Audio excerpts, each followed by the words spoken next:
tahimik nating mundo, di natin inakalang magkaganito.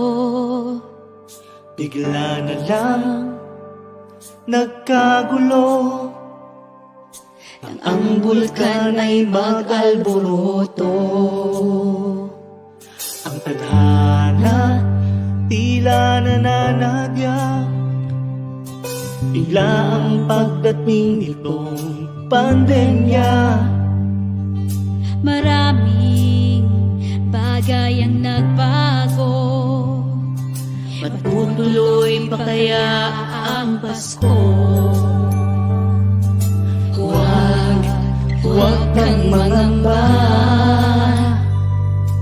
Lahat ay kakayanin basta't nagkakaisa. Ibayan ang loob at sa Diyos ay magdasal. Pagdurusa natin, di na magtatagal. Tayo'y aahon,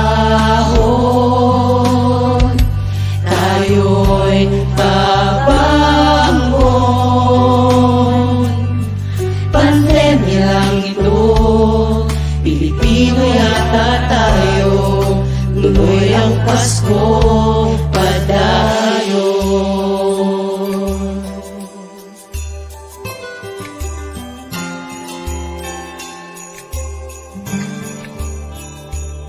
Sa pagsubok, tayo'y di bibigay.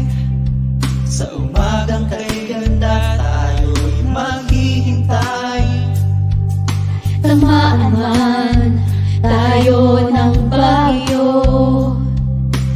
kapit-bisig lang kaya natin to.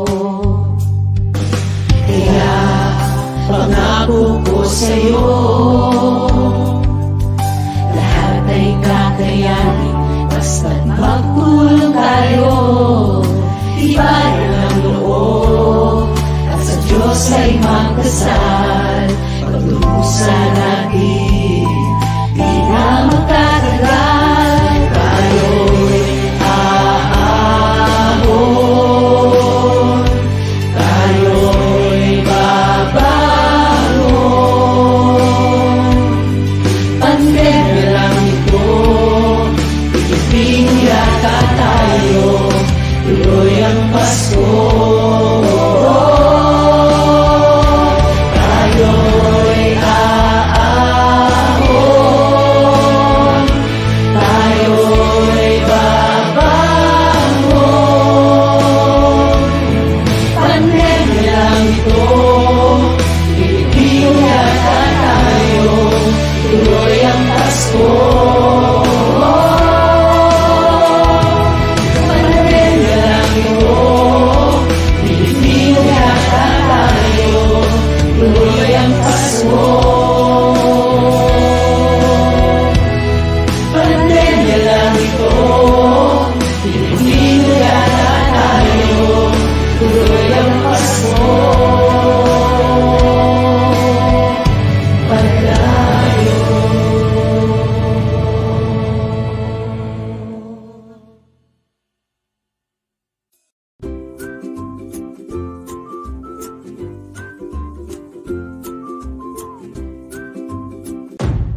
Oh no! The internet can be a risky zone for everyone. Our young learners are most vulnerable to the dangers that it may bring. Online hazards may have tragic consequences. But worry no more. Protecting our young learners against threats of the cyber neighborhood is just a matter of awareness. With Google's Be Internet Awesome program, we can help our young learners to be safe and responsible users of the internet.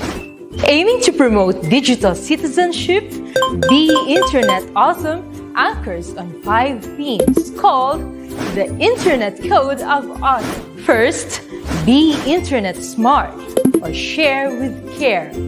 Second, be Internet alert or don't fall for fake information online. Next is be Internet strong or secure your private information. It is followed by be Internet kind or don't be a cyber bully. And last is be Internet brave or talk it out when in doubt. To support its pedagogical value, Be Internet Awesome is supported by tools and resources evaluated by the International Society for Technology in Education and received the seal of alignment for readiness. To begin, let's get some light on the engaging computer game called Interland. Interland is intended for learners aged 7 to 12.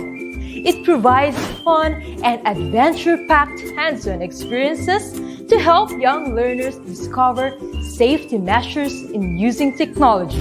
Players will be called internauts. Internauts will explore 4 floating islands: the King Kingdom, the Reality River, the Mindful Mountain, and the Tower of Treasure. Each island features a challenging game equivalent to a different lesson. Internauts will collaboratively embark on a quest to combat evil hackers, phishers, oversharers, and bullies by practicing online safety and online etiquette. With this free interactive game, young learners will be empowered to achieve technological independence. It will also help them to distinguish between safe and unsafe behavior in online interactions. This includes attaining a sense of what to share on the internet and whom to share it with, depending on the content. Now, let's take a look at the Be Internet Awesome curriculum. The Be Internet Awesome curriculum features teaching guides on topics such as privacy and security, cyberbullying and online cruelty, phishing and scams, online reputation, and inappropriate content. Aside from teaching guides, the Be Internet Awesome curriculum also contains posters, worksheets, and slide decks that can be used concurrently with the game Interland. To encourage the entire family in promoting safe internet usage, the Be Internet Awesome Pledge can be reviewed and signed all together by parents and their children. Still, the most important safety measure is open communication between the members of the family and the school. Together, we can close the gap that surrounds the digital citizenship of young learners in the present technological age. Remember, play safe, learn safe, and stay safe.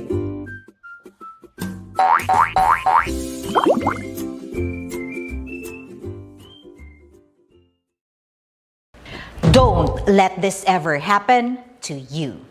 Hackers and scammers are lurking about trying to get access to your accounts and steal your information to damage not only your devices but also your reputation.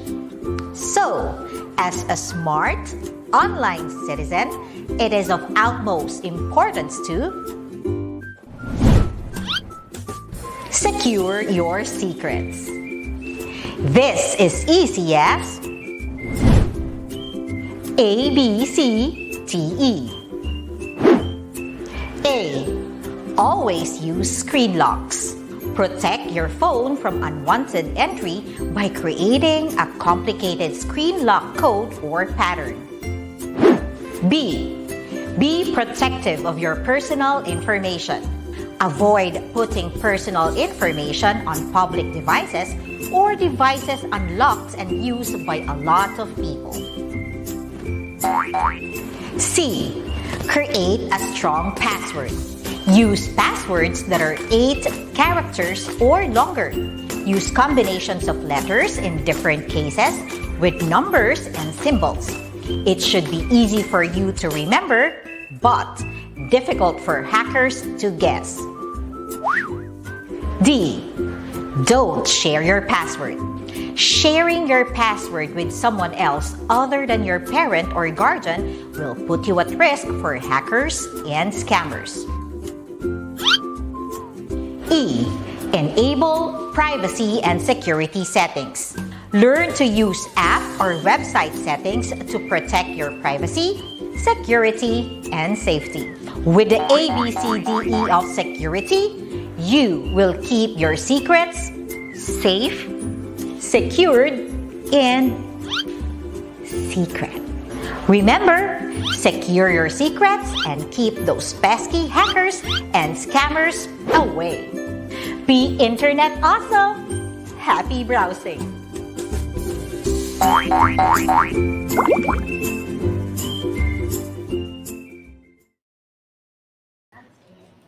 A very good afternoon again, everyone, and welcome back to the next half of our virtual in-service training 2.0, day 4. We hope we all had our me time during the break because we will be needing more of our energy this afternoon, for we are bound to learn a lot from our speakers. That's for sure, Ma'am Jen. But before we start this afternoon session, let me remind you again of the attendance today. Make sure that you have logged in to your respective regional LMS for this will serve as your attendance. The same goes with our evaluation form later. Please feel free to rate how well the session's learning objectives are fulfilled and how effectively the seminar or conference sessions met our needs as educators and what may be improved in the future. Just click on the link you can see on your LMS account. And again, this VINSET 2.0 is not mandatory. We are giving you the full discretion to attend and watch the 5-day training and learn with us. If ever you miss the live broadcast today, you can still watch the replays on DepEd Philippines FB page and YouTube channel, DepEd EdTech Unit FB page and YouTube channel, and on DepEd TV YouTube channel. Please, our dear teachers, do not pressure yourselves too much in completing and answering all the activities at once. For our LMS will stay open until January 31, 2022. Okay, so for this part of our program, ito yung pinaka-excited kayong lahat. Ang dami nang nag-message sa Dito amin. talaga sila nagiging masaya.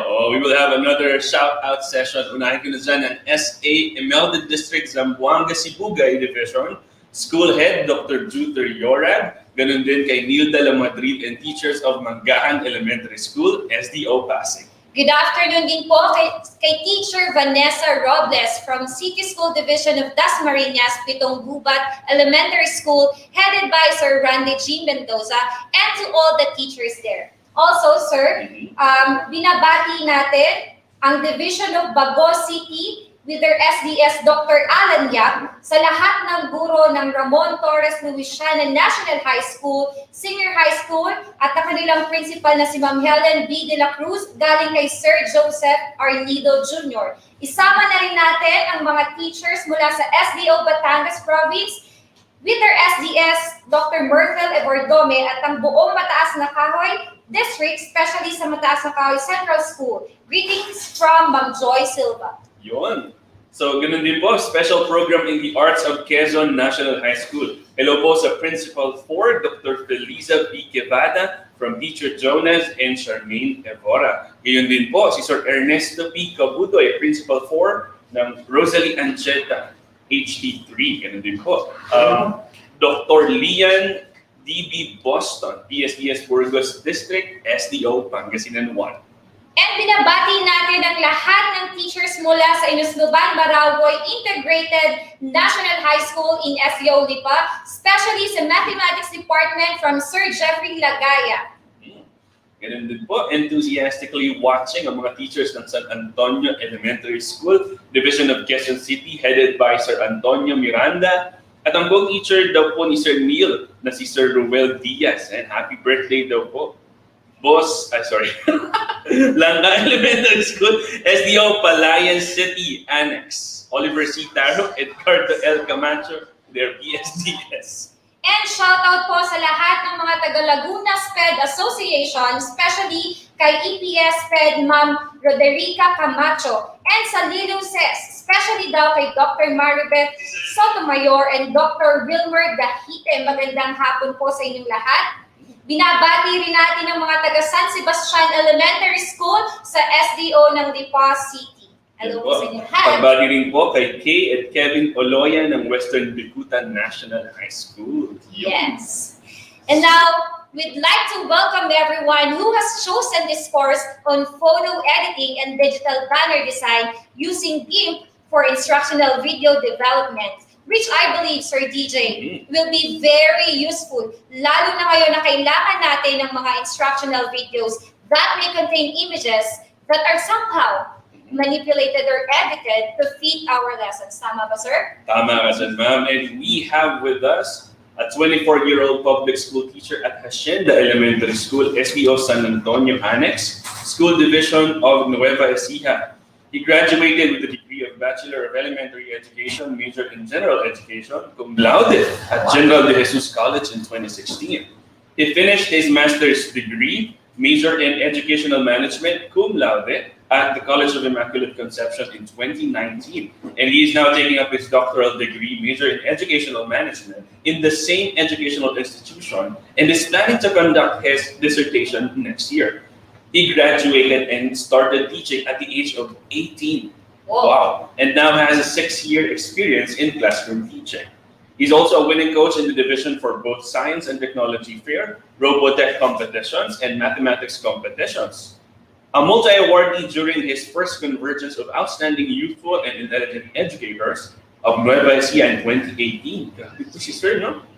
An awardee on the second Convergence of Educators, Stakeholders, and Students 2019. One of the winners during the 2019 regional competition on storybook writing for kindergarten to grade 3 levels. Regional graphic designing in Region 3 during the 3rd national competition in storybook writing. At napakarami pa niya mga achievements, Ma'am Jen.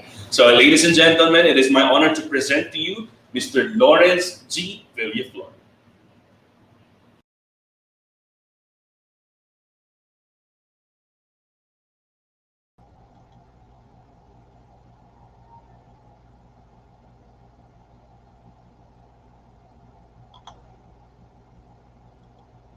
GIMP afternoon po sa lahat.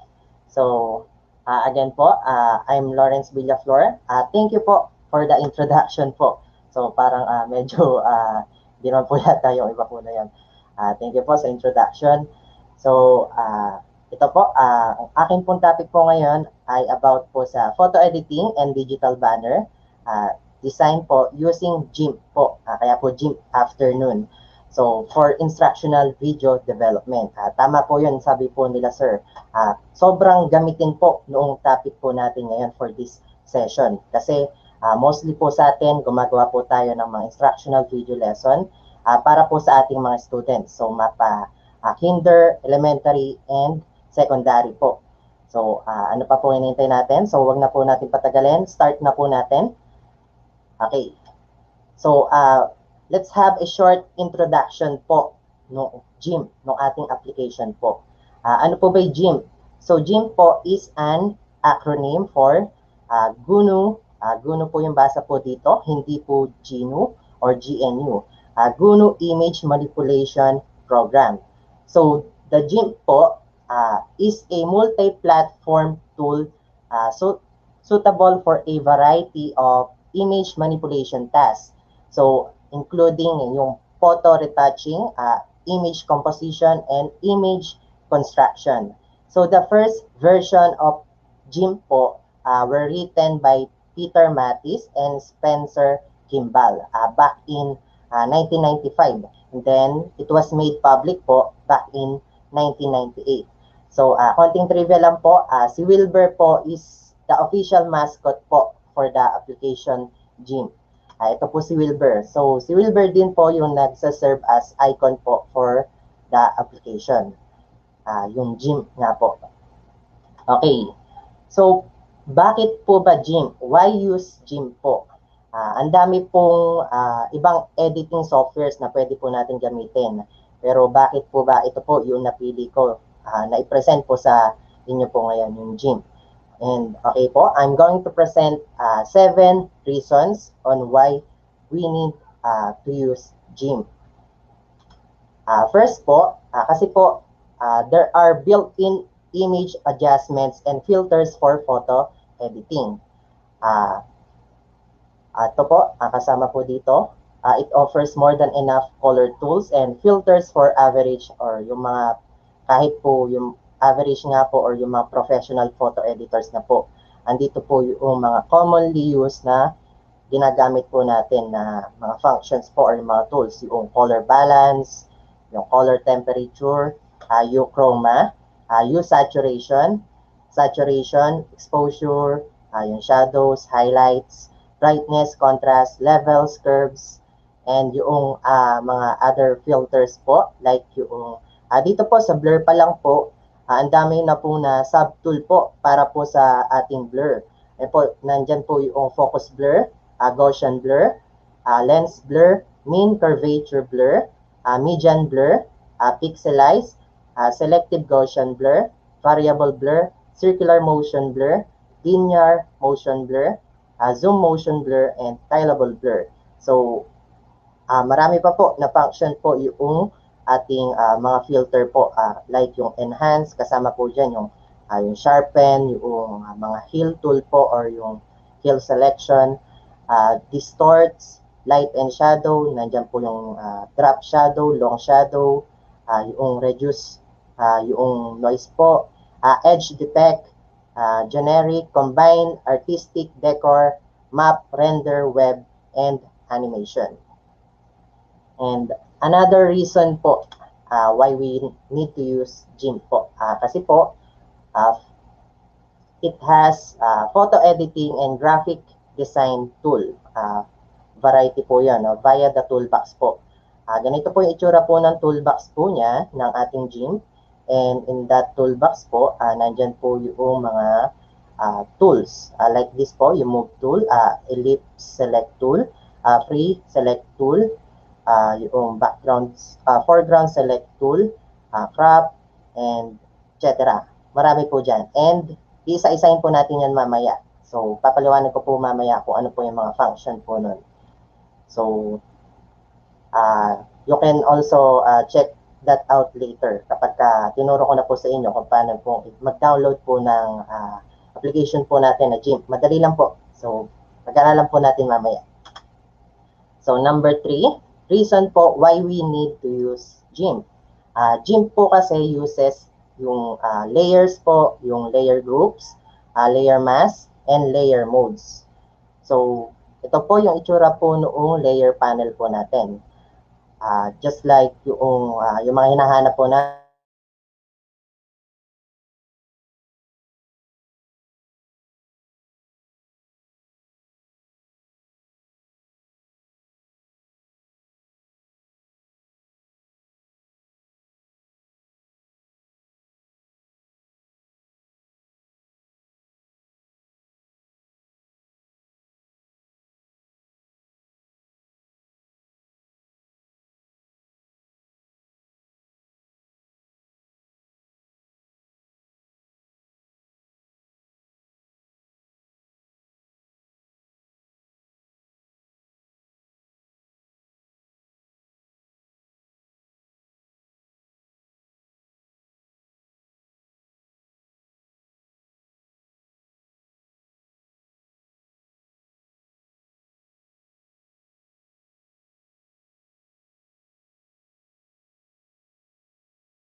Hello! Hi, sir. Naka-mute po yata kayo, sir.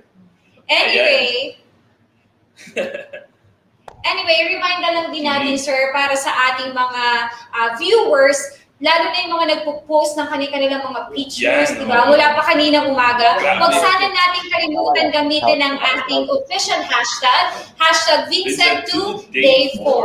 Yan, paramihin pa natin ang paramihin, mga teachers, ang iba't iba pa nating mga pictures para mas marami pang mga guro ang mas manood pa ng ating VINSET. Tsaka yun naman pinitignan ko yung mga pictures na edit nila. Grabe, no? Gagaling. Ang gagaling. Mahusay. Sir, excuse me, sir. Pwede pa sound check tayo, sir? Yes. sa sound check po, okay na po? Yan! Loud and clear. Ang ganda pala ng boses ni sir. Golden voice. Yes. Good afternoon again, sir. Hi, sir. Good afternoon. Kanina pa po ba wala pong audio? Yes, sir. Right, Sa yan, sir. po? Kaya natin ituloy. Ganyan talaga pag live, sir. Okay po, sige po.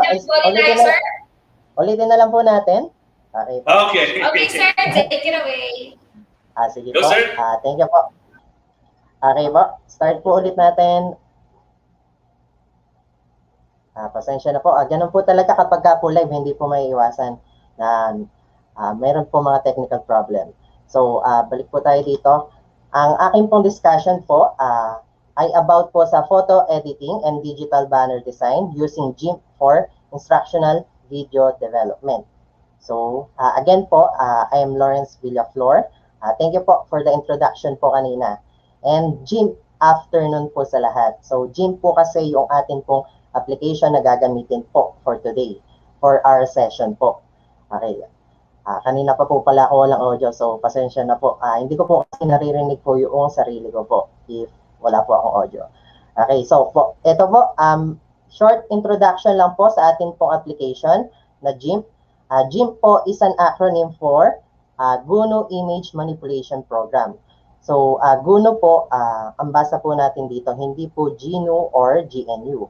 So, GUNO Image Manipulation Program. So, the GIMP po is a multi-platform tool suitable for a variety of image manipulation tasks, including photo retouching, image composition, and image construction. So, the first version of the GIMP po were written by Peter Mattis and Spencer Kimball back in 1995 po yun. And the first, it was first released in public during 1998 po. And konting trivia lang po, si Wilbur po, ang pangalan po noong official mascot po ng GIMP. And ito po siya. So, it also serves as the icon po ng ating application po na gagamitin, which is GIMP nga po. So, why use GIMP? So, bakit po ba GIMP po yung napili ko po despite na sobrang dami pong at other editing softwares po out there na pwede po natin gamitin? Okay, and I'm going to state 7 reasons po. First, kasi po there are built-in image adjustments and filters for photo editing. So, katulad niya po dito, it offers more than enough color tools and filters for average po or yung mga professional photo editors po natin. So, ito po kasi yung mga commonly used color tools and filters po. Kasama po dyan sa color tools po na yan yung color balance, color temperature, hue chroma, hue saturation, exposure, shadows, highlights, brightness, contrast, levels, and curves. Sa ano naman po, sa ating filters, nandyan po yung blur, enhance, distorts, light and shadow, noise, edge detect, generic, combine, artistic, decor, map, render, web, animation. So, marami pong function po dyan. Halimbawa na lang po, dito po sa blur po, ang dami po niyan sub-tool. Nandyan po yung focus blur, Gaussian blur, lens blur, mean curvature blur, median blur, pixelize, selective Gaussian blur, variable blur, circular motion blur, linear motion blur, zoom motion blur, tileable blur. And marami pa po, dito po, nandiyan po yung distort. Sa enhance po, nandiyan po yung sharpen po or yung mga hill selection, light and shadow. You can add drop shadow or yung long shadow. And others po. Mamaya po, papakita po natin kung paano gamitin po yung iba po doon sa mga filters po na yan. And dito naman po, another reason po why we need to use GIMP is because it has photo editing and graphic design tool variety via the toolbox po. Ito po yung main toolbox po ng ating GIMP. So, nandyan po yung move tool, ellipse select tool, yung lasso tool or yung free select tool. Nandyan po yung foreground select tool, yung ating crop tool, and others po. Okay. So, yung iba po dyan, ipapaliwanag po natin mamaya kung ano po yung mga function. So, ito-demo po natin. So, GIMP uses layers po. Yung layer groups, layer mask, and layer modes. So, isa po ito sa hinahanap po ng mga photo editor. So, and mahalaga po na nandito po yun sa ating application. So, later po, we're going to see how important it is to use layers. Mahalaga po na meron po layer system po yung photo editing software. When working in GIMP po kasi, your image po will be divided up into these layers nga po to make it easier to edit your image. These layers po will allow you to change color, delete some details, or add effects po to specific parts of your image without affecting the other parts. So, ito po yung itsura po ng interface ng ating layers panel. So, kapag ka po nag-add na layer, automatically mag-add po yun sa taas po. And then, ito naman po yung itsura po ng ating layer modes. So, in all of my photo editing software that I know, ito pong GIMP po, yung pinakamarami po yung nalipat po. Yung pinakamarami po yung layer modes na nakalagay. And sobrang useful po noong mga layer modes po na to. So, lipat na po tayo. Number 4 po. Number 4 reason why we need to use GIMP. So, kasi po, the dockable dialogues po make GIMP workspace customizable. So, of course po, kapag ka po nagwo-work po tayo, when we're working on a project po, as much as possible po, you want to work on a workplace that you are comfortable with. So, dito po sa GIMP, you can customize your own workplace or user interface depending on what you want. So, just drag the panel.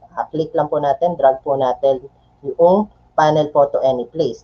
Pwede po sa lower left or sa upper right. So, pwede po yan. So, and if you want to add a new window, just click on the Windows tab dito po. Then, click on the dockable dialogues. Then, hanapin po natin dito yung gusto po natin i-add. Halimbawa po, yung palettes. So, click lang po natin and then, ma-add na po siya doon. Okay, mamaya po, i-demo ko po sa inyo kung paano po tayo mag-ayos po ng workspace po in GIMP. So, another reason po why GIMP works with, why we need to use GIMP. Kasi po, yung GIMP po, it works with third-party fonts po and downloaded plugins and brushes. So, kapag, di ba po, minsan, yung mga font po doon na naka-install or yung default fonts po na nandun po sa ating computer, hindi po tayo nagagandahan na po. So, mas maganda po yung mga downloaded, meron po tayong mga nakikita. So, pwede po yun gawin po dito sa GIMP. Halimbawa po, sige po, try nga po natin. Paano po mag-download ng font and then ilagay po sa GIMP.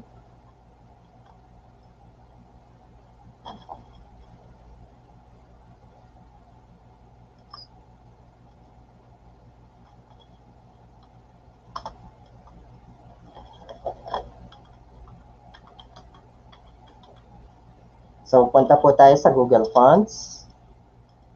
Then, hanap po tayo ng font po na gusto po natin dito.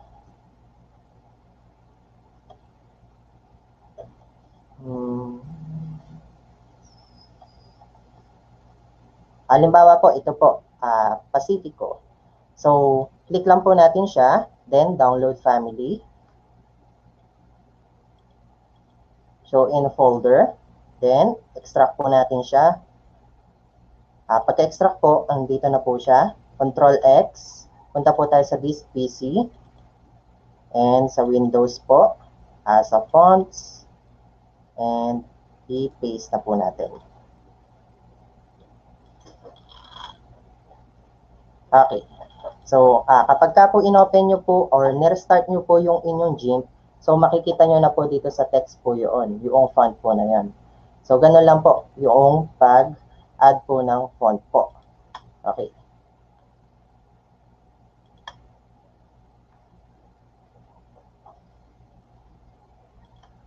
So, another reason po why we need to use GIMP po, kasi po, there are tons of free GIMP tutorials po on the internet. And hindi na po kayo mahihirapan hindi nyo po kailangang magpa-tutor po or magpa-one-on-one o paturo po sa ibang tao. Kasi po, magta-type lang po kayo. Search nyo lang po.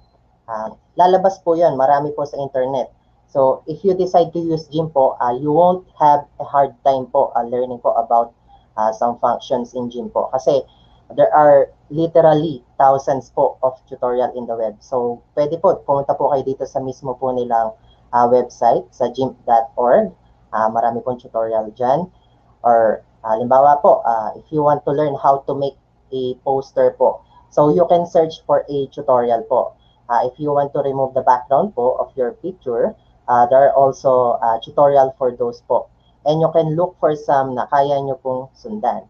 So, kasi po, because there are many ways na to remove a background po in GIMP. So it depends po kung ano po itsura po ng picture po na tatanggalan niyo po ng background. And lastly po, and I think the most important reason po why you should use GIMP po is because GIMP po is free. It is not a free trial po or a premium model. So it is just free po. So libre po talaga siya, and you can download it anytime and anywhere that you want in GIMP. For example po, nasa ibang lugar po kayo and yung laptop po ninyo or nasa bahay po or nag-edit po talaga kayo sa PC. So yung PC nyo po ay nasa bahay. So pwede po gamitin nyo po yung computer nyo po sa school or manghiram lang po kayo ng laptop sa kakilala nyo po. Then you can download GIMP po easily. So paano po bang i-download po yung GIMP? So madali lang po yan, tuturo po natin mamaya.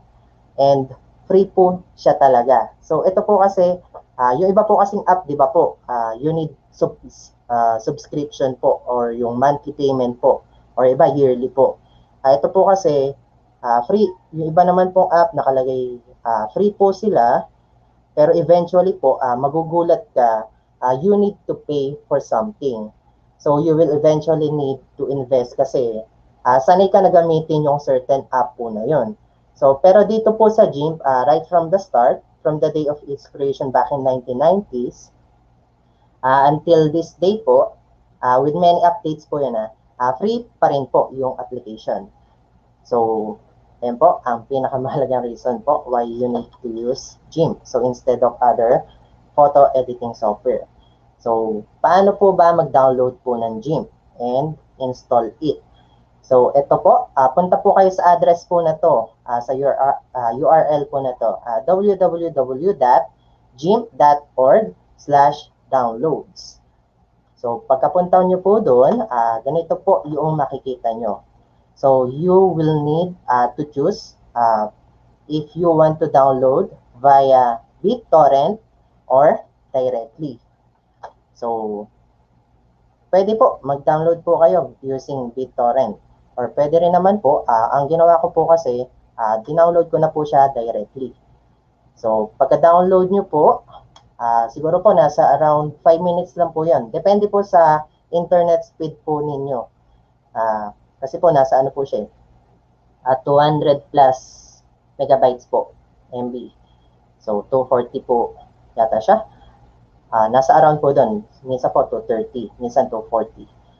Depende po sa update. So, ito po yung application pagka-download po ninyo. So, para po ma-install siya, right-click po natin siya, then run as administrator. Then, after that, magpa-pop up po yung dialog box po na ito. Click lang po natin yung OK. Then, magpa-pop up pa po yun. Agree lang po kayo doon po sa mga terms and conditions. And in-next nyo lang po. Huwag po kayong matakot na mag-install po ng GIMP kasi po trusted naman na po yung ating application. Wala po itong virus. So, hindi po siya madedetect po ng ating Windows Defender. Okay. So, and after that, yung sa dulo po, finish po, and then you can, ano na po ito, pwede nyo na pong gamitin kaagad. So, wala na pong i-register, wala na po kayong ila-login, gamit na po kaagad pagka-download. So, ganito po ang itsura ng ating user interface. So, sa taas po, sa upper right, left corner, matatagpuan po natin yung main toolbox. Ito po yun. Dito po lahat ng tools na ating gagamitin. And then, nasa baba po nun ay ang tool options. Nandito po. Halimbawa po, sinelect nyo po yung paintbrush tool. So, magbabago po yung tool options, depende po doon sa mga options po ng paintbrush tool po. And if you select another tool po, halimbawa po, scale, so mag-iiba rin po yung tool options po natin dito. And number 3 part po, main part po, or main window po ng ating GIMP ay ito po. And I think the most important part po, ito po. Kasi dito po natin gagawin yung ating canvas, yung ating pong, yung i-edit po natin picture, dito po siya nakalagay. And yung, halimbawa po, maggagawa po kayo ng vector. Lahat po yan, pwede pong gawin po dito sa sa GIMP. Then, number 4 po, brushes, yung patterns, yung gradients po, nandito po siya. So, if may kulang po dyan, halimbawa po, wala po yung brushes, or yung palettes, or yung gradients. So, makikita nyo po dito yon Windows, just click lang po natin yung Windows mamaya. Then, click po natin yung dockable dialogs po. Then, click po natin yung ilalagay po natin dito. And, below that, dito po sa lower right corner, ay ang layers dialog. So, nandito po natin nakikita yung mga layer po natin. And yung paths and yung channel. So, yung file format po nung GIMP, ang default po niya is XCF po. Yung kapag ka po magsisave po tayo ng project, nakasave po siya as XCF. So, every other format preserves some image properties and loses others. So, yung other formats po na supported po ng GIMP, hindi lang po ito, marami pa po. So, ito lang po yung nalis po dito. TIFF, JPG, BMP, GIF, yung transparent po yung background na animated. Or we can also save in PSD format po in GIMP. And hindi po nasama dito ang PNG. Ano po ba yung pinagkaiba po ng PNG and ng JPEG or JPG? So, kapag po kasi PNG, ito po yung mga image po or yung file format po na nagsusupport po nung transparency po nung ating image. Kapag ka naman po, limbawa po, transparent nga po yung image po ninyo, pero isinave nyo po siya as JPG, mawawala po yung transparency po nun. So, kapag ka may transparent po doon sa inyong image na inedit, halimbawa po, tinanggalan nyo ng background, isave nyo po siya as PNG or i-export nyo po siya as PNG. Okay.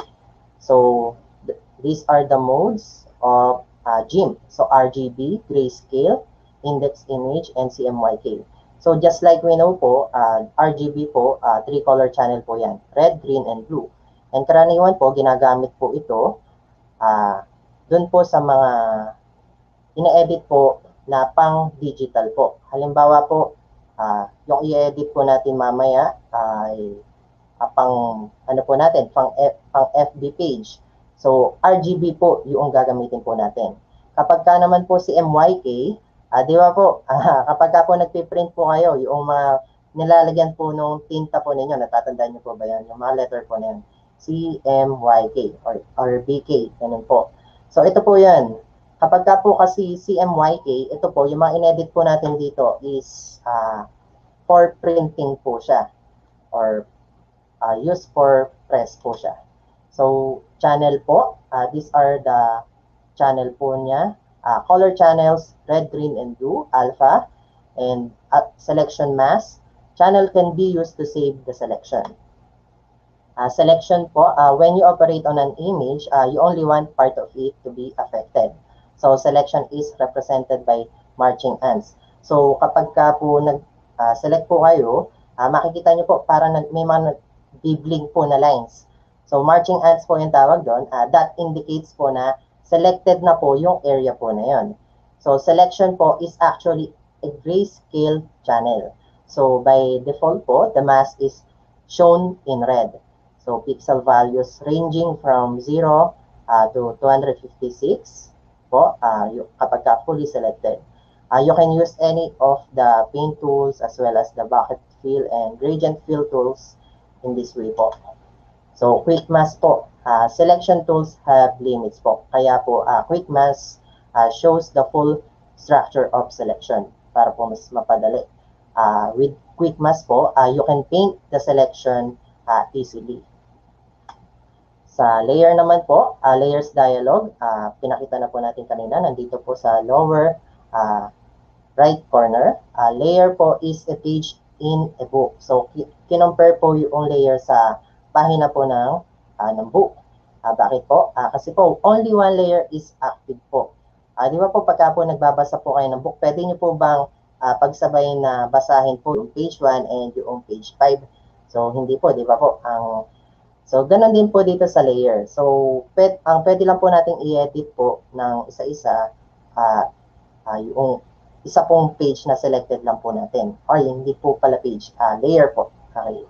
So, dito po, transparency, yung default na, kapag ka po nag-add tayo ng layer, ang default po nun, transparent po yung maia-add po natin na layer. And you can change the size of that layer, the visibility, and you can always link the layers po to one another or i-merge po natin, merge layers po. Okay? So, undoing po. Ito po yung pinakakaibigan ng lahat po ng editor. So, mapa, video editor, photo editor, or yung mga illustrator po. Kahit ano po, kahit nagtatype lang po tayo sa Microsoft Office po, di ba po? Kapag nagkamali po tayo, Control-Z. Control-Z. So, ganun din po yung shortcut po dito when using the undo function. So, Control-Z lang po. So, wag po kayong matatakot magkamali. So, lahat naman po tayo nagkakamali sa buhay. So, pati po dito, syempre, okay lang po yun. And, kasi meron po tayong undo history dialog. So, kapag meron po kayong gustong balikan na mistake, and malayo na po yung nagawa po ninyo, punta po kayo sa undo history dialog. So, doon po, pwede nyo pong i-undo yung ginawa po ninyong mistake po na yun. Okay. So, these are the selection tools po. There are several selection tools po available in GIMP. So, first po, rectangle select tool. Ito po siya. Ellipse select tool. Free select tool. Fuzzy select tool. Select by color tool. Scissor select tool. Foreground select tool. Okay. And transform tools po natin, move tool, crop tool, rotate tool, scale tool, shear tool, perspective tool, flip tool. Pasensya na po, medyo binibilisan ko na po para po makapag-edit na po kasi tayo. Other tools po na gagamitin po natin, path tool, bucket fill tool, gradient tool, color picker tool, magnify tool, measure tool, text tool. So, okay po. Ito na po, mag-edit na po tayo. So, overview po, and I hope po ito po yung maging takeaway po natin for this session. We're going to learn po today how to remove background on an image. Actually po, I'm going to show 5 ways po on how to remove background. So, mabilis lang naman po yan. So, how to recolor photos in GIMP, how to delete some details on an image, and creating banners or thumbnails with GIMP. Okay. So, start po tayo on how to remove background on an image. So, ito po yung 5 ways. Start po tayo sa fuzzy select tool. Okay. So, ito po yung ating set ko po muna to. So, ito na po yung ating GIMP. Mag-open po tayo ng ating i-edit na image.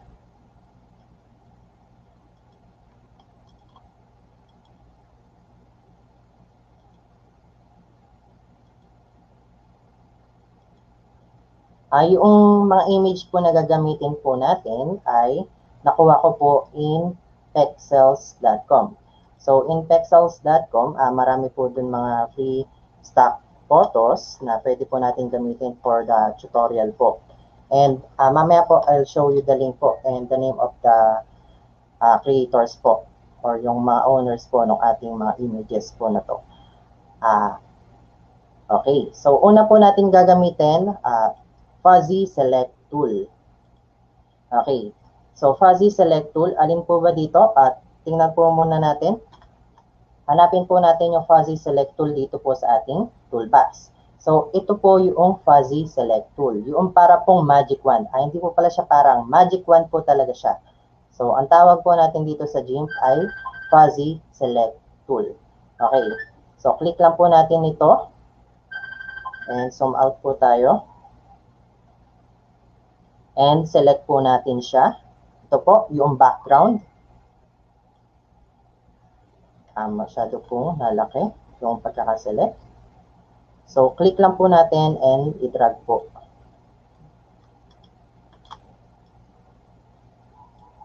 Okay.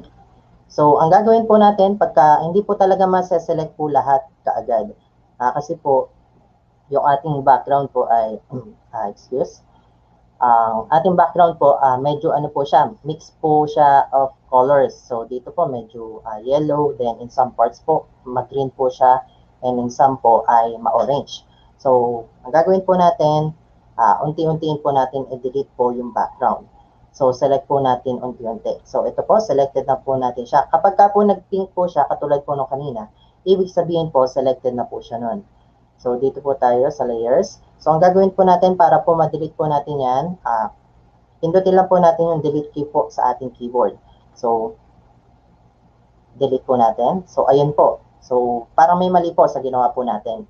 Okay, so hindi po tayo nag-add po ng alpha channel. So para po maging transparent po yung ating background kapag ka-delete po natin yung current background po. So, ang gawin po natin, undo po natin. Huwag po kayong mag-alala kapag ka nagkamali po kanyan. Undo lang po lagi kapag ka nagkamali. So, add po tayo ng alpha channel. So, right-click po natin yung image. Ito po, right-click po natin siya.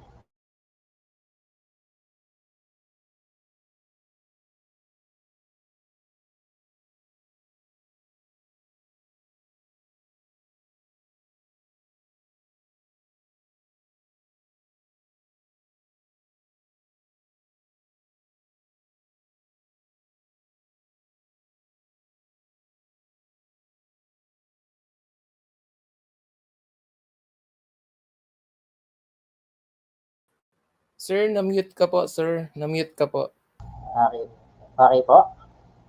So, sorry po for the technical problem. Ano po, nag-automatic po pala na nag-mute po sa yung aking mic po. Okay po. Thank you po. Thank you po, sir.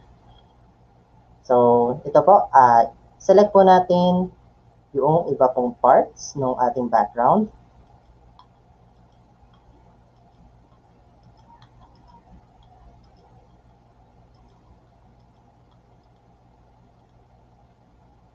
So, tiyagaan lang po talaga.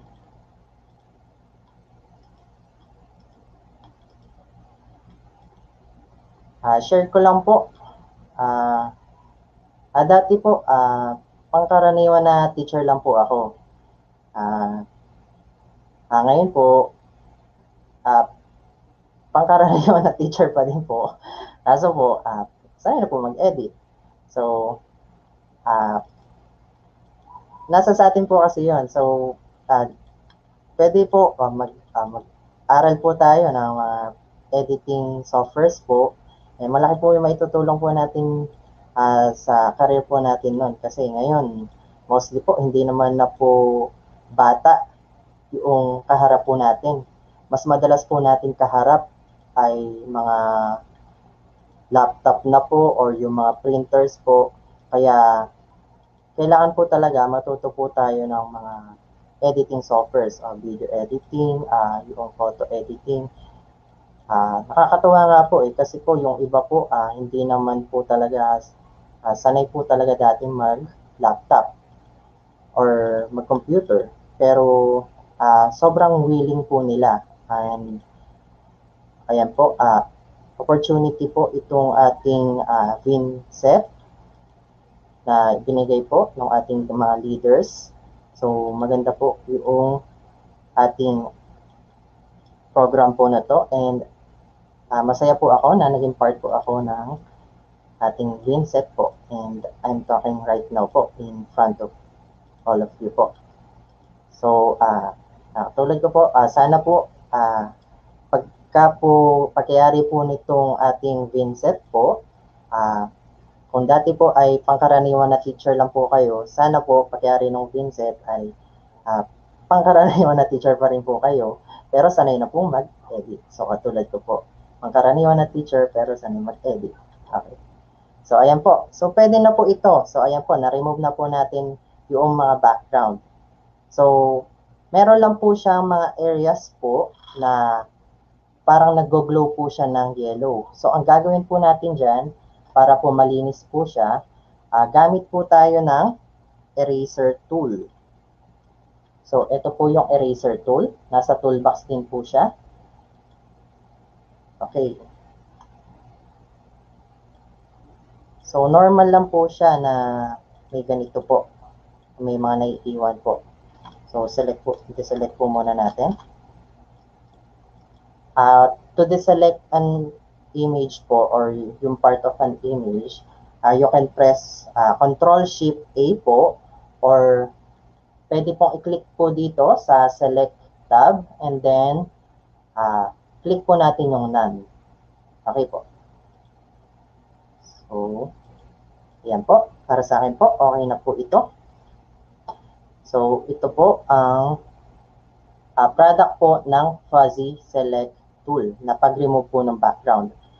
Sinama ko po yung pag-remove po ng background sa akin to kasi isa po ito sa pinakagamitin na photo editing skill.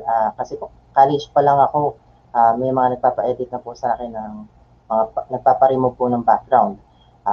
Ilalagay po sa PowerPoint po or gagawa po ng 2x2 or ilalagay po sa mga passport size na mga ID po. Ganun po. So, kailangan po kasi naka-transparent po doon. So, dito po, second method na po tayo or second way na po tayo on how to remove a background. So, ito po yan, select by color. So, select by color po natin. So, ito po yung pinakamadaling part po eh. So, ito po kasi, magagamit lang naman po natin yung select by color kapag isa lang po yung kulay po ng background. Halimbawa po ito, purong puti yung color po ng background po natin. So, maseselect po natin yan. Pwede po, gagana po yung select by color kapag plain po yung ating background. Plain blue, plain green, plain white. So, napit po natin yung select by color. Nandito lang po siya sa ilalim po ng fuzzy select. So, select by color po natin siya. And then, click po natin yung white area po. Then, ayan po, meron na po siya mga marching ants. So, ibig sabihin po, selected na po siya. So, ang gagawin po natin, pwede na po ba natin pindutin yung delete? So, hindi po. Ang mangyayari po kasi, ayan po, naging black po ulit yung background. Hindi po siya naging transparent. So, ang gagawin po natin, Control-Z po. So, add po ulit tayo ng alpha channel. So, wag pong kakalimutan nyo. Kailangan po, kapag magta-transparent po kayo ng image, mag-add po tayo lagi ng alpha channel po. So, ayan po. Then, ayan po, pwede na po natin i-delete. So, ayan po. That is how you remove background using the select by color. So, 2 easy steps lang po. Click lang po natin and then delete.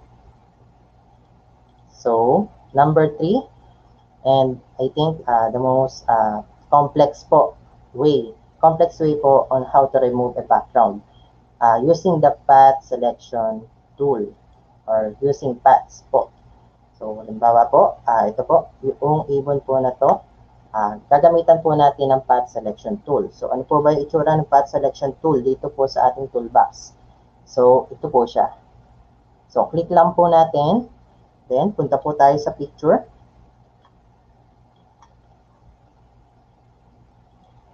Zoom in po natin.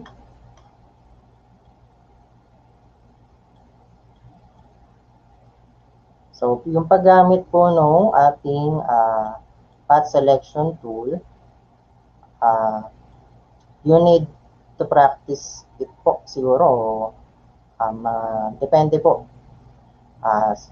Pwede po, magiging expert na po siguro kayo kapag week po kayo nagpa-practice. Pero magagamay nyo na rin po kaagad siya kahit 1 hour or 2 hours pa lang po kayo nagpa-practice.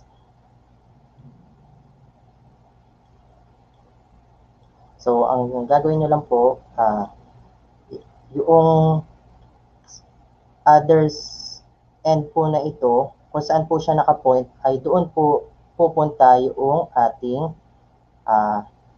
susunod na line. Halimbawa po ito.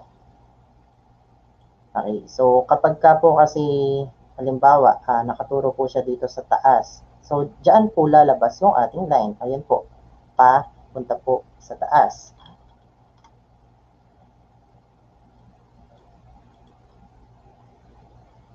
Okay po.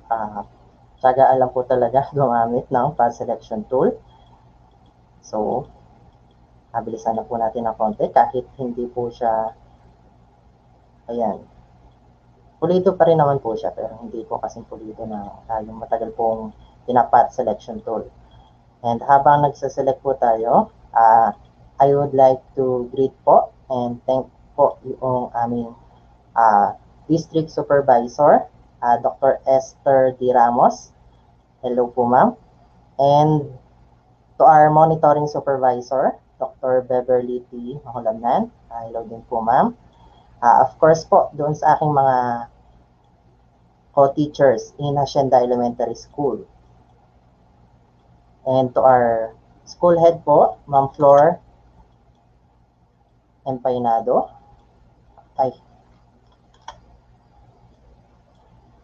And sa mga school po na pinanggalingan ko sa San Francisco Elementary School and Santa Barbara South Elementary School.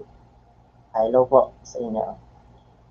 Sa lahat po ng teachers in the District of San Antonio. Ngayon po, today po is September 2. Actually po, holiday po in Nueva Ecija. Taga Nueva Ecija po ako. Holiday po kasi 125th anniversary po na unang sigaw po ng Nueva Ecija. Then, kahapon po, September 1, 120th anniversary naman po ng aming division, ng aming STO. So, happy anniversary po sa aming STO.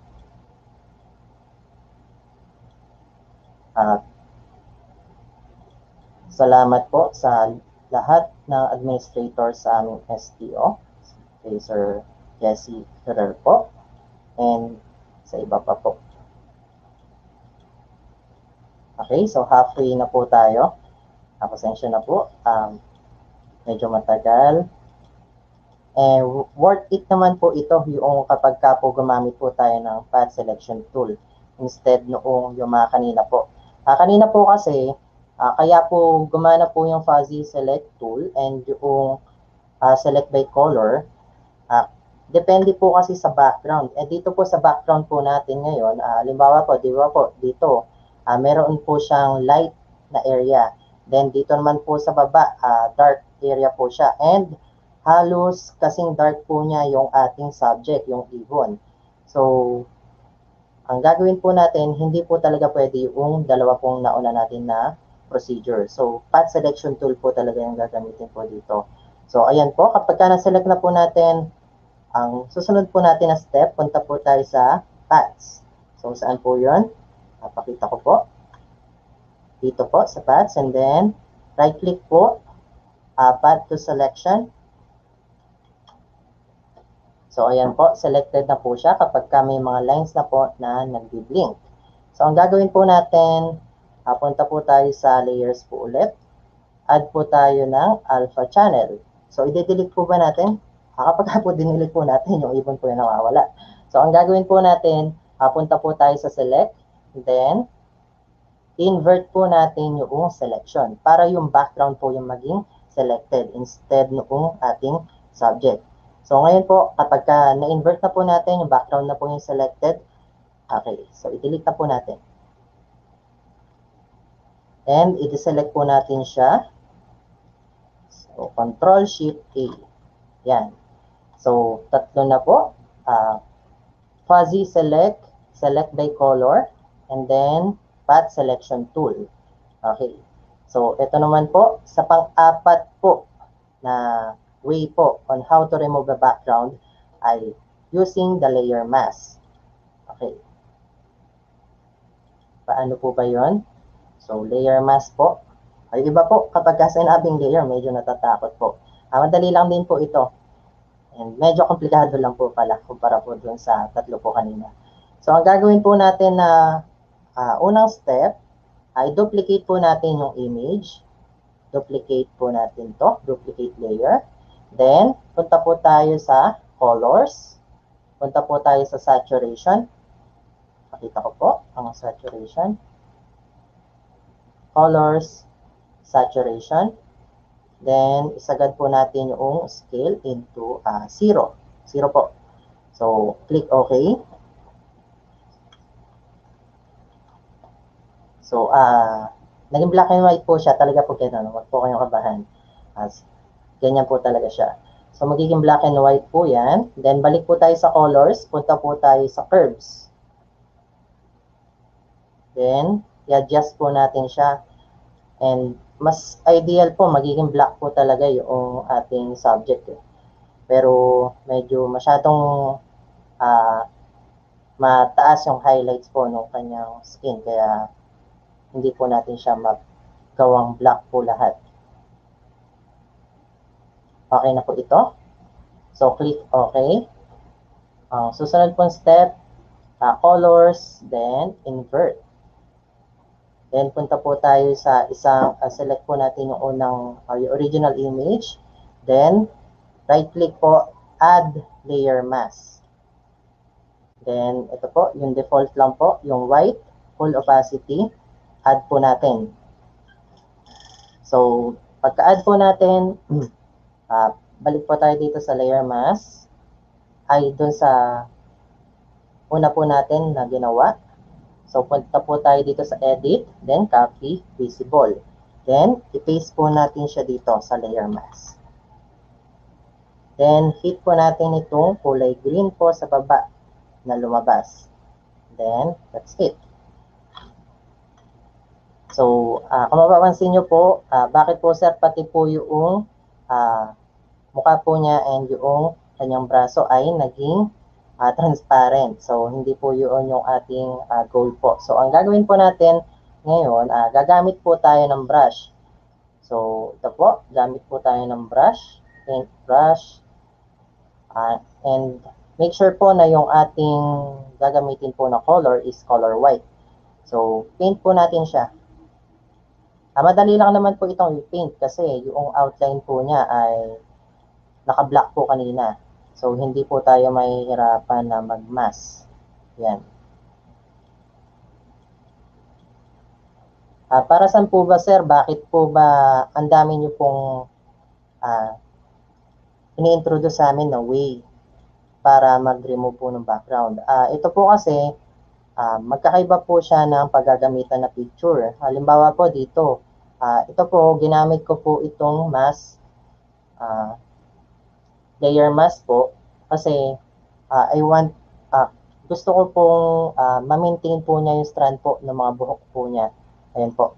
Diba po? Kapag ka po kasi yung kanina po yung gagamitin natin, yung fuzzy select, or yung dalawa pa, mawawala po kasi yun. So, dito po, ayan po, na-maintain po niya yung mga small details po. So, and that's it po. So, ito po yung pang-apat na paraan po on how you can remove a background from an image. So, doon po tayo sa last, sa pang-lima po na way po on how you can remove a background. So, ito po. So, using the foreground select. So, punta po tayo dito sa ating pang-limang subject. Sa pang-limang picture po. So, saan po yung ating foreground select tool. Okay, select po natin siya. Foreground select. Nandito po siya. Kita ko po sa inyo. So, ito po siya. So, pagka po sir, yung nakalagay po kasi dito kanina is pre-select. So, para magamit nyo po yung foreground select, click nyo lang po siya, then hold, then drag nyo po doon sa foreground select. So, ganun lang po. Then, okay. So, ang gagawin po natin ngayon, i-outline po natin yung ating subject. So, outline po natin siya.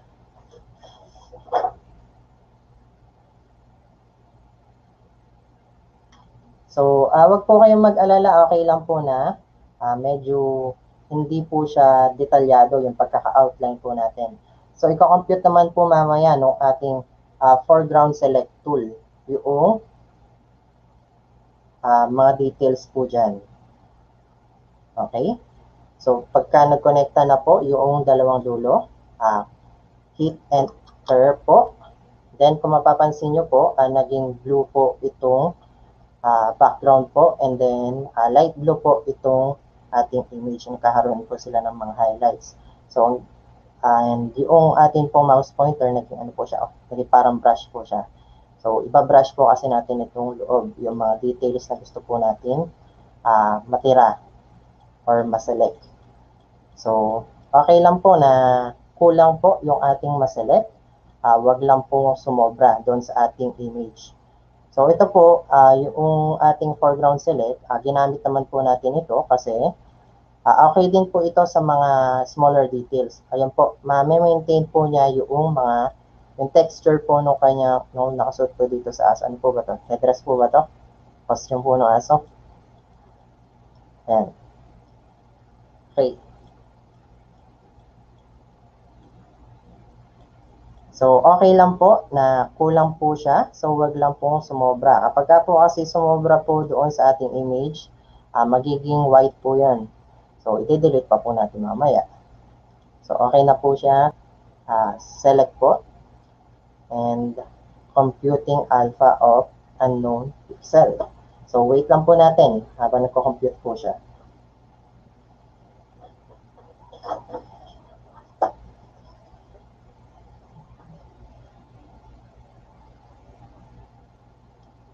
Medyo matagal po yata. Ayun, selected na po siya. So, ang gagawin lang po natin, add po ulit tayo ng alpha channel. Then, i-invert po natin yung selection. Then, press the delete key. I-ano po natin siya. I-select po natin siya. Control-Shift-A. Or pwede po, punta po tayo dito sa select and then click po natin yung none. So, dito po yung mga natira pong white po na yun, manually po natin siyang i-delete po ng ating eraser.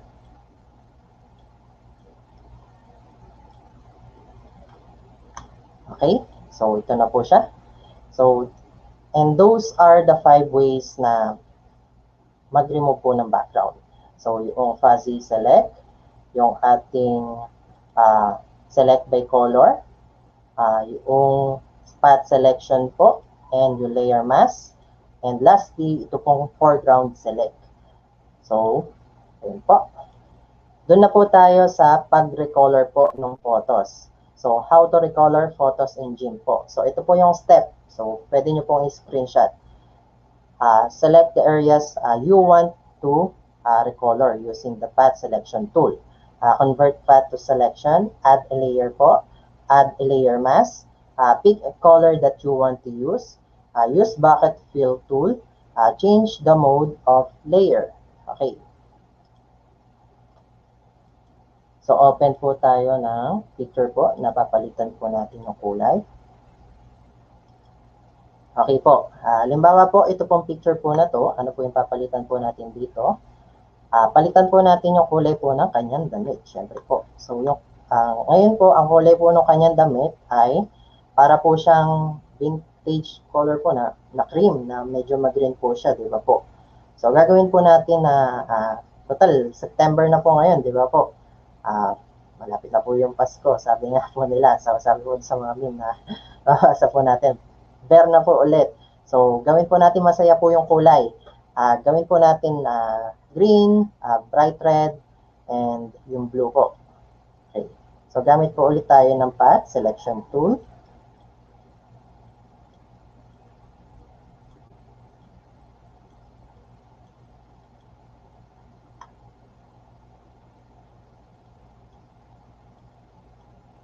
Okay.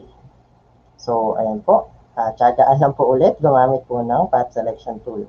So, hindi ko na po masyado siyang i-detalyado. And medyo madali naman po itong i-select po kaysa po sa ibon po yata kanina. Kasi po yung ibon, medyo mahirap po doon sa wing part po niya, di ba po?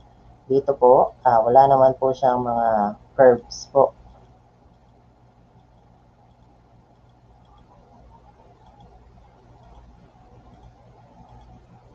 Okay.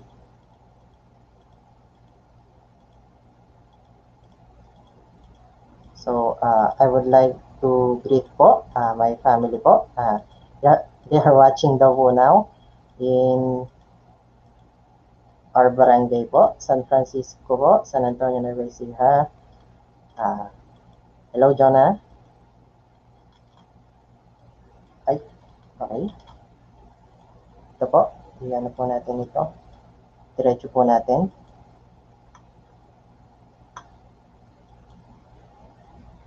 Para saan po ba ang pag-recolor po natin ng mga object? So, magagamit po ba namin yan, sir? Yes po, magagamit niyo po ito. Actually po, halimbawa po, kapag gumawa kayo ng video lesson and yung ating teacher broadcaster ay gusto niyang palitan yung kulay ng kanyang suot. So, ito po, gamitin po natin yung matututunan po natin dito. So, pwede po rin sa inyo. Halimbawa po, gusto niyo pong magpalit po ng profile picture. And yung same damit po, palitan nyo lang po ng kulay. So, pwede po yun. And yung iba po kasi, di ba, minsan, halimbawa, nagkamali po kayo ng suot ng org shirt. Imbis na pula, ang nasuot nyo po ay blue. So, pwede nyo pong gamitin po yung, ituturo ko po dito para palitan po yung color bago po kayo mag-upload. So, halimbawa, kailangan na iba sa buong school po ninyo. So, pwede po yan. Punta po, after nyo po ma-select, punta na po tayo dito sa paths po. So, right-click po natin itong nabuo po natin na path, then path to selection. So, ayan, selected na po natin siya. So, punta po tayo dito sa bucket fill tool. So, dito po sa bucket fill tool, click po natin yung foreground po. Palitan po natin ng, sabi ko po kanina, bright red. So, ayan, red po yung gagamitin po natin. Yung ipapalit po natin sa kulay ng kanyang damit. So, add po tayo ng layer. So, nakita niyo po ba? So, para po mag-add po ng layer, click po natin ito. Ulitin ko nga po. Click po natin yung button po sa baba. So, nandun po yung add layer. So, click po natin. Then, okay na po ito. Wala na po tayong babaguhin. Okay po. Then, dito po, sa bago pong layer na yon, doon po natin ipipindot po yung ating bucket fill tool. So, ayan. Ayan, naging pula na po yung kanyang damit. Maganda po ba? Okay. So, parang may mali po. Parang hindi po yata magandang tingnan. So, ang gagawin po natin, papalitan po natin yung layer mode. Siyempre po, hindi pa po tapos. Hindi pa po yan yun. Pwede pong, ang gamitin po natin, para nag-mix po talaga siya doon sa color, yung color po na bago, and then yung dati pong damit, ang gagamitin po natin ay HSVU. Pwede rin po yung HSL color, LCHU, LCH color. So, try po natin isa-isa. So, start po tayo sa HSVU. Okay, so naging ganito po yung kulay niya. Kapag naman po HSL color, so para, ayan, mas bright po siya. Ayan, ang tingkad po. Dito naman po, LCHU, LCH color. Siguro po, ito na lang po yung gamitin po natin, LCH color. So, and i-rename po natin to ng red. Okay. And magagamit nyo rin po ito. Kwento ko na po, meron po kasing experience po dito. Kapag ka po kasi, di ba po, naka-green screen. Kapag ka nag-video ka or kahit yung mga still photos, minsan po nire-remove po natin yung green po na yon. Minsan po kapag ka nire-remove po yun, meron po dito, naka-yellow po siya. Pakilala po namin. Then, kapag ka po nare-remove po yung background, nare-remove din po yung damit po niya. Kaya ang nangyayari po, yung ulo lang po niya yung kita kapag ka nare-remove po yung background. So, ang gagawin na lang po, pwede nyo pong gamitin po ito. I-recolor nyo po, palitan nyo po ng kulay yung damit para hindi po siya mukhang naalutang. Okay. So, ito po. I-duplicate lang po natin yung layer po na to. So, para po magpakita pa po tayo ng ibang kulay. Ito po. Siguro pa gawin po natin itong isa po na to ng green. So, dito po sa green, Saan ba yung magandang green dito? Okay, so ito po.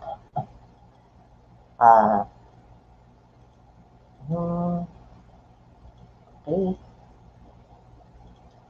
So, gamit po tayo ng bucket fill tool and then click po natin siya. So, ganun po ulit. Add po ulit tayo, duplicate po ulit natin siya. Then, pangalanan naman po natin siyang blue.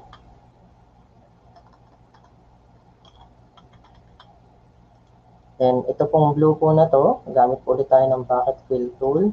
Ano po tayo ng blue? Ayan po. Ayan po natin siyang blue. Then, duplicate po ulit natin. So, pwede po natin i-save lahat to individually para po may mapagpilian sila kung ano po yung gusto niya maging kulay po ng damit. Ito naman po, gawin po natin na violet. Halimbawa. So, violet, ano?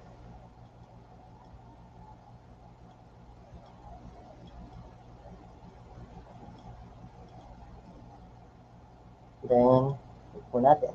Para naging pink po siya.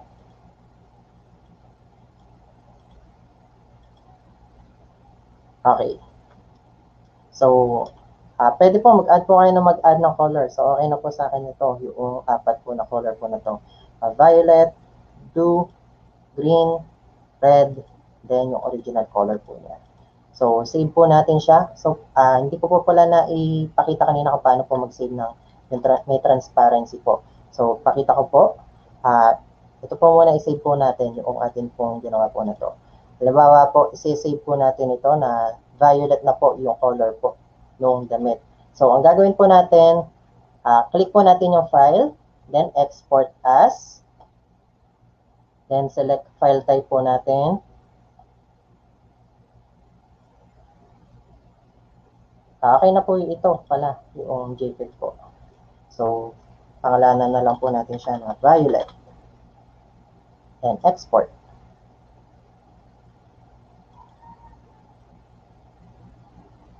So, ayan po. And then, nakasave na po siya. So, ito naman po yung mga transparent po na ating mga ginawa po kanina. Para ma-maintain po yung transparency, i-export po natin siya as PNG. Hindi po JPEG. So, hanapin po natin yung PNG. Nandito po siya. PNG image. Export po natin. Then, export. So, tingnan niya po natin kung na-save po siya. Okay, ito po yung ating kinulayan na bago. Naging violet na po siya from this po. So, pwede rin po natin i-save po yung ibang kulay. So, ito naman po yung ating sinave na isa. Transparent. So, parang black lang po siya. Pero kapag pinis po natin siya in a document, transparent po yun. Okay, so that is how you recolor an image po. So, next topic po tayo. How do you delete some details on an image po? So, paano po ba mag-delete ng details sa image? So, bilisan na po natin kasi po matatapos na po yung time po natin pala. So, delete some details. Open po ulit tayo ng file. Okay. So, halimbawa naman po, ito po yung gagamitin po ninyong background sa inyong instructional video lesson or in your PowerPoint po. And yung inyong director po, gusto po mawala po yung mga baby po na naglalangoy dito sa lawa. So, ang gagawin po ninyo, hanapin nyo po yung free select tool. Then, select nyo po yung baby or yung area around her po. So, ayan. Select nyo po, then press Enter key. Punta po tayo dito sa Filters, Enhance, and then Hill Selection. So, ang default po natin na nakalagay is 50 pixels po. And yung sample from po natin ay all around. So, okay na po yan. Kasi po, kapag ka po sides, baka po hindi po yung desired na itsura po yung lumabas. So, okay na po ito, yung filling order, random. So, try po natin. Click OK. So, mawawala po ba siya? Tingnan po natin. Ayun. So, nawala po siya. Parang natural lang po siya. Zoom po natin. Okay, so tanggalin pa po natin yung isa po na ito. Select po natin, hit enter, and then enhance po natin fill selection. And okay. So, hill selection lang po tayo ng hill selection. Select, enter, filter, enhance, then hill selection. For those na medyo nabibilisan po, pwede naman po natin panoorin po yung replay po ng ating VINSET. Okay, so select po ulit natin, enter, then filter, enhance, and then hill selection. Then click OK. Then ulit po ulit, select, enter, enhance, then fill selection, and click OK. Okay, so okay na po siguro ito. Magtira po tayo ng 3 video para hindi naman po masyado malungkot yung lawa. Okay, so ayan po. So, that is how you remove a detail po or an object po in an image.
Hello po, sir. Good afternoon again, sir. Ayan, gaya nga na sinabi natin kanina, dahil live tayo, may mga difficulties tayong na raranasan. So, sir, pwede pa natin i-test ang microphone natin, sir? Kasi parang nakamute po kayo. Yeah. Tama ka dyan, Ma'am Jen. Normal talaga ang technical difficulties, lalo sa mga live sessions na ganyan. Sir, hello po. Okay na, sir? Hello po. Pwede ba natin Hello po. i-try? Yes po. Yan! Hello po. Yan! Narinig na ulit natin ang Ayun, maganda ayun, ng ayun. boses ni sir. Grabe, ang ganda na ng Oo. discussion ni sir. Gusto na namin yung mga nangyayari. Tama. I believe dun siya sa creating banner na. Yes. Sa Creating banner, sir. Okay po. So, yung banner po. Okay. Pasensya lang po. Nag-automatic po talaga siya na nag-mute po. Okay, So, sir. okay po. So, Sige po. okay po. Dito na po tayo. Creating banners po with GIMP. So, dito po, importante po na alam po natin yung dimensions na paggagamitan po natin. Halimbawa po, gagamitin po natin sa FB page ng ating school. So, ang dimension po na recommended ko is 3x4 po. Yung nakatayo po, portrait po na 3x4. Kapag ka po kasi yung naka-landscape na halimbawa po 16x9, medyo hindi po siya readable. Karaniwan po kasi ng mga gumagamit po ng ating Facebook po ngayon is through cellphone na po. So, nag-i-scroll po sila. So, ayan po. Kapag ka naman po pang thumbnail, pwede po yung mga 16x9 or iba po. Minsan, kapag depende po sa site, minsan po square or yung 16x9 niya po. Kapag ka po doon sa mga video lesson, okay lang din po yung naka-landscape. So, okay po. So, taga lang po. Na-scroll lang po yun. Yung content po, syempre po, ito po yung pinakamahalaga po sa ating banner. Doon po sa banner po na yon, dapat po yung background imagery po natin is angkop po doon sa target audience po natin. Doon po sa, halimbawa po, yung target audience po natin. Ngayon po gagawa po tayo, yung gagawin po natin banner is for the opening of classes. So, yung target audience po natin is yung mga bata and yung mga parents. So, okay lang po na yung medyo makulay po yung gawin po natin. So, yung logo po ng organization na gagawa natin ng banner. Then, yung text element or slogan. And I recommend po, wag po masyadong maglagay ng mga mahabang text or yung mga sentences, yung paragraphs po. Kapag ka po kasi banner, as much as possible, hindi po sana worthy. Yung simple lang po, yung detail lang po na mahalaga, yun nandun po. Then, yung file format po, okay lang po yung JPEG po. Then, keep it simple. So, simple lang po yung gawin po natin. Then, okay, gawa na po tayo. So, bilisan lang po natin. At, hindi po pala open. So, create po tayo ng new. Then, yung width po ay 768. Then, yung height po, 1024. Ito po yung ratio po na to ay 3/4. Then, palitan po yung kulay po ng ating background. Gawin po nating white. Okay. So, dito po, add po tayo ng bagong layer. So, dito po sa bagong layer, gamit po tayo ng path selection tool. So, insert po muna tayo ng mga shape. So, background po yung gagawin po muna natin. Iba po, mas inuuna pong gumawa po ng, or yung mga text po muna. So, okay lang din naman po yan. So, yun po yung mahalaga pong part. So, pero dito po, para mabilis, gawin po muna natin background, then lagyan na lang po natin yung text. So, ulitin ko po, ang gagawin po natin ay opening of classes banner for, siguro po, for our school na lang po. Sianda Elementary School. So, ayan po, pagka-select nyo po ng gagawa po tayo ng mga shape, punta po tayo sa paths, and then path to selection. Then in path to selection, punta po tayo dito sa bucket fill tool, palitan po natin siya ng gradient. So meron na po akong mga inihanda pong color palette. So ito po, sa color palette po, palitan po natin yung ating nasa foreground, gawin po natin itong kulay po na ito, and then sa background po, ay ito po kulay ito. Then, gawin po natin siyang gradient. Okay. So, deselect po natin. Control-Shift-A. So, add po ulit tayo ng another layer. So, dito po sa layer naman po na ito, gawa po ulit tayo ng mga shape. Okay. Medyo hindi lang po maganda yung shape po ata na ating nakikreate. Okay, so ayan po. Paths po, then right click po, path to selection. Then in path to selection, palitan po natin yung kulay po ng ating gradient. Gawin po natin turquoise po, and then blue.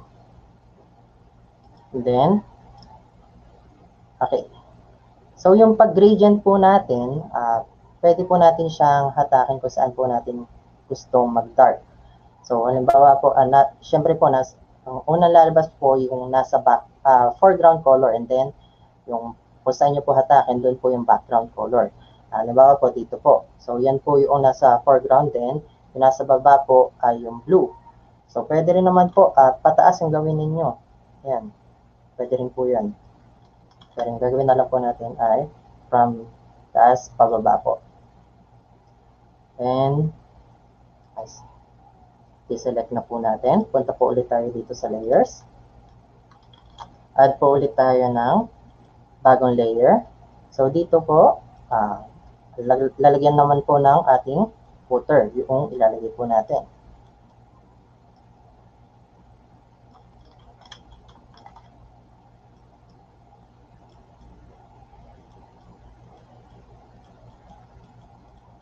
Okay. So, click po, punta po tayo dun sa paths, then, right click po natin, path to selection, then palitan po ulit natin yung kanyang kulay. So, ang gawin po natin na kulay ay, yung foreground ay ito po. And then, yung kulay po ng background ay violet. Then, gradient po ulit natin. Okay. So, ayan. So, medyo parang makulay po talaga yung ating gagawin banner. So, add na po tayo ng text.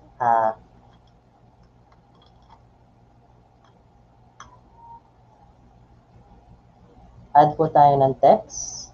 So, click po natin yung text tool, then click lang po natin dito, then type po natin yung ilalagay po natin na details. Then, baba po, ang lalagay ko po sa footer ay yung address po ng school namin, Hacienda Street,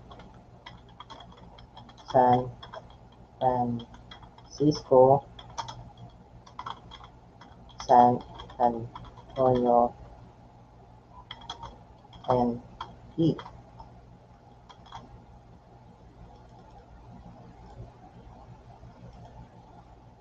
Then, email address.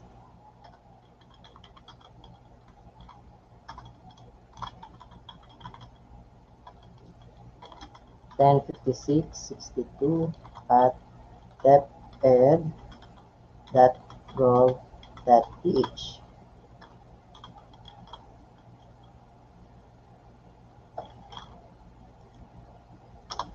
Then, contact number. 09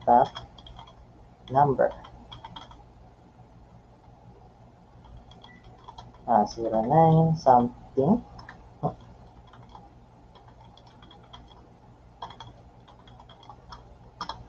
So, FB page po ay Hacienda ES. So, select all po natin and then i-align right po natin siya. Palitan po natin yung font color into white. Then, change po natin yung font style into Century Gothic po. So, medyo alam ko na rin po yung ano po kasi mga gagamitin po na font. Nung nag-start po ako mga bisado po ng mga font po, siguro po mga 2 years ago po, o 3 years ago, para po mabilis akong mag-edit. Okay, so ayan po. Then, add po tayo ng logo po natin. So, lagay po natin yung DepEd logo. Then, resize po natin siya using the scale tool. Wala po tayong resize tool po So, scale tool po siya. So, and i-drag po natin dito.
Okay, ayan, na-mute na naman po pala.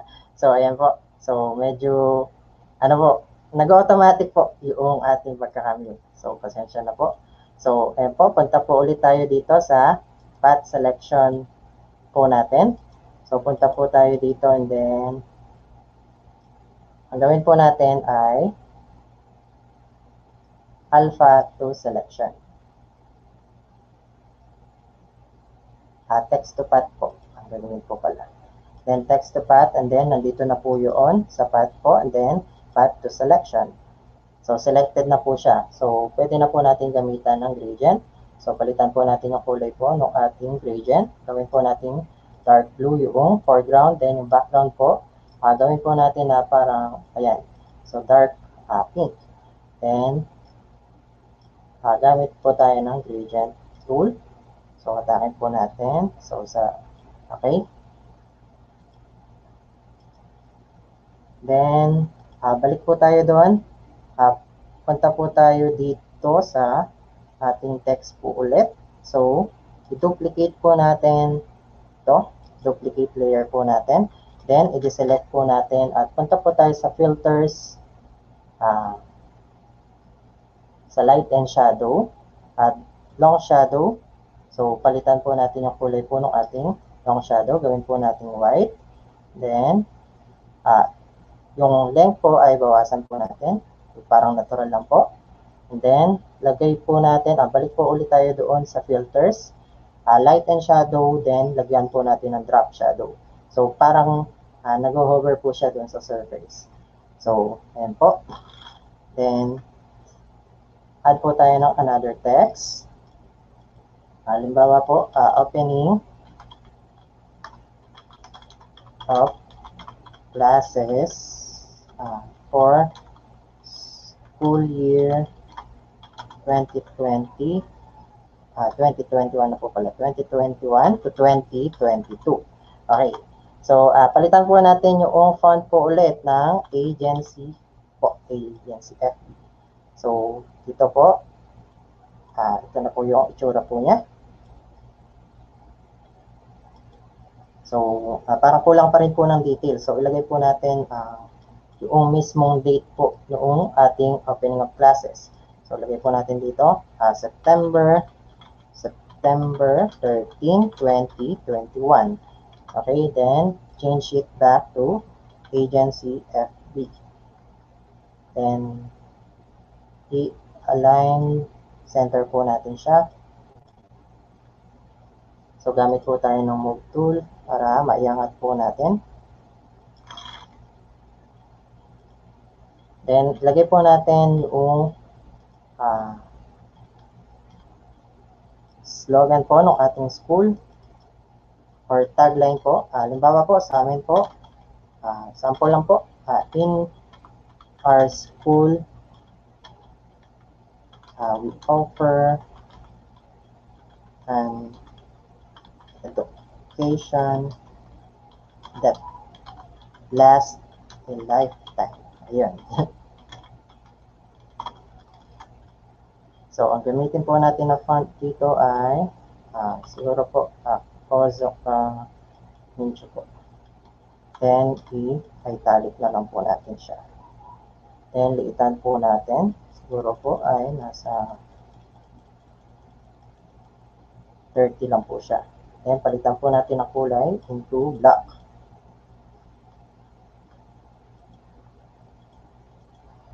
And last detail po, lagay po tayo dito. Come and join us.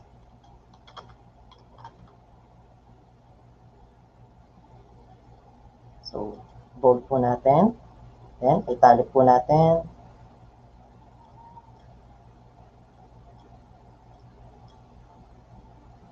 And palitan po natin yung color niya into black. Ay, hindi po pala na-select. So, select po muna natin. Then, palitan po natin ng black. Okay. So, dagdag pa po tayo ng details po dito. Ang, ano po, medyo bland po siyang tingnan. Ang gagawin po natin, doon po sa bagong layer, i-gradient po natin siya ng, siguro po, ito pong kulay po na ito. Halimbawa po, ito, yellow, then, parang yellow po siya ulit. So, i-gradient po natin siya.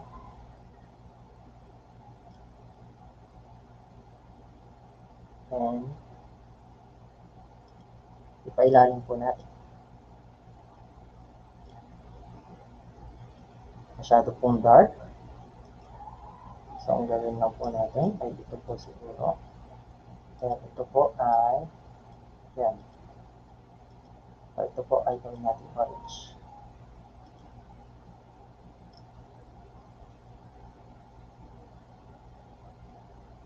Then, insert po tayo ng ellipse po. Ayan, lagay po tayo dito. Then, yung ito po ay enter po natin. Ayan, add po tayo ng new layer. Dito po ay mag-add tayo ng, or kulayan po natin, i-bucket fill na lang po natin ng, siguro po, ayan, so, ang violet na lang po siguro. Okay.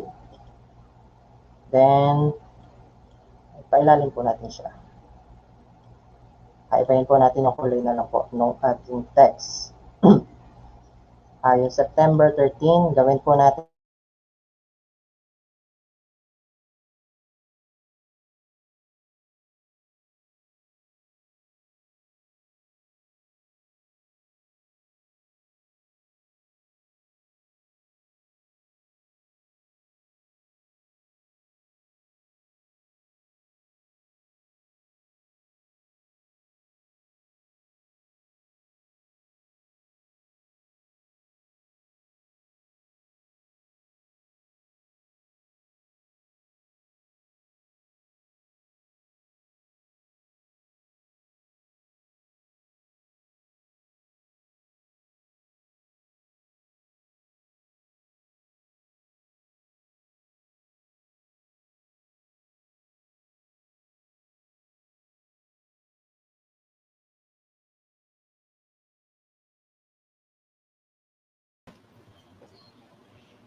Thank you very much, Sir Lorenzo. Grabe, dami nating natutunan, Sir DJ. Oo, tama, Sir Lawrence. Thank you very much for sharing your skills to us. Grabe. I'm sure na magagamit yan ng mga teachers natin palagi. Yan, again, maraming salamat po sa pag-share ng inyong expertise pagdating sa photo editing. Yeah. And speaking of photo editing, Sir, grabe, ang dami nating nakikitang post ng mga viewers natin using our official hashtag. Nakakatawa talaga, Sir. Tama, napakagaling nila. Nakita natin gamit yung hashtag ngayon na talagang may mga teachers na even before this talk, meron na silang editing skills. Kaya tamang-tama para sa kanila ang topic natin about sa photo editing. Ito na, Sir, may pa-surprise tayo sa ating mga teachers. Alam nyo ba? Ito na. Kung nakikita nyo po sa inyong screen, ito po yung mga pictures na in-edit nyo at bukas sa inyong loob na i-comment sa page ng EdTech Unit. Tingnan nga natin yung mga photo sila. Tingnan mo, Sir. Relax na si Sir habang tinitignan tayong umiinom ng coffee natin. Para tayo nag-aabang ng jeep dyan. Masasakyan. Yung next kaya, Sir? Ayan. Actually, ang dami nating nakitang nakakatuwa mga edited photos ng ating mga kasamahang guro. Correct. So, sobrang tuwa natin. Nilagay agad ni Direk sa hulihan. Muli, titignan natin yung mga pictures na yun, no? Pero siguro, bigyan pa natin ng konting oras para makaramdam ng surprise, di ba, later. Tama. At kung gusto nyo ma-feature ang mga naggagandahang edited photos nyo, manood pa kayo ng VINSET natin hanggang mamaya kasi mas marami pa kayong matututuhan. Sigurado yan. And other than that, yung promise namin, ipapakita namin yung mga pictures na yan later. And mag-picture taking ulit tayo. This time, you'll be applying the skills that you learned a while ago.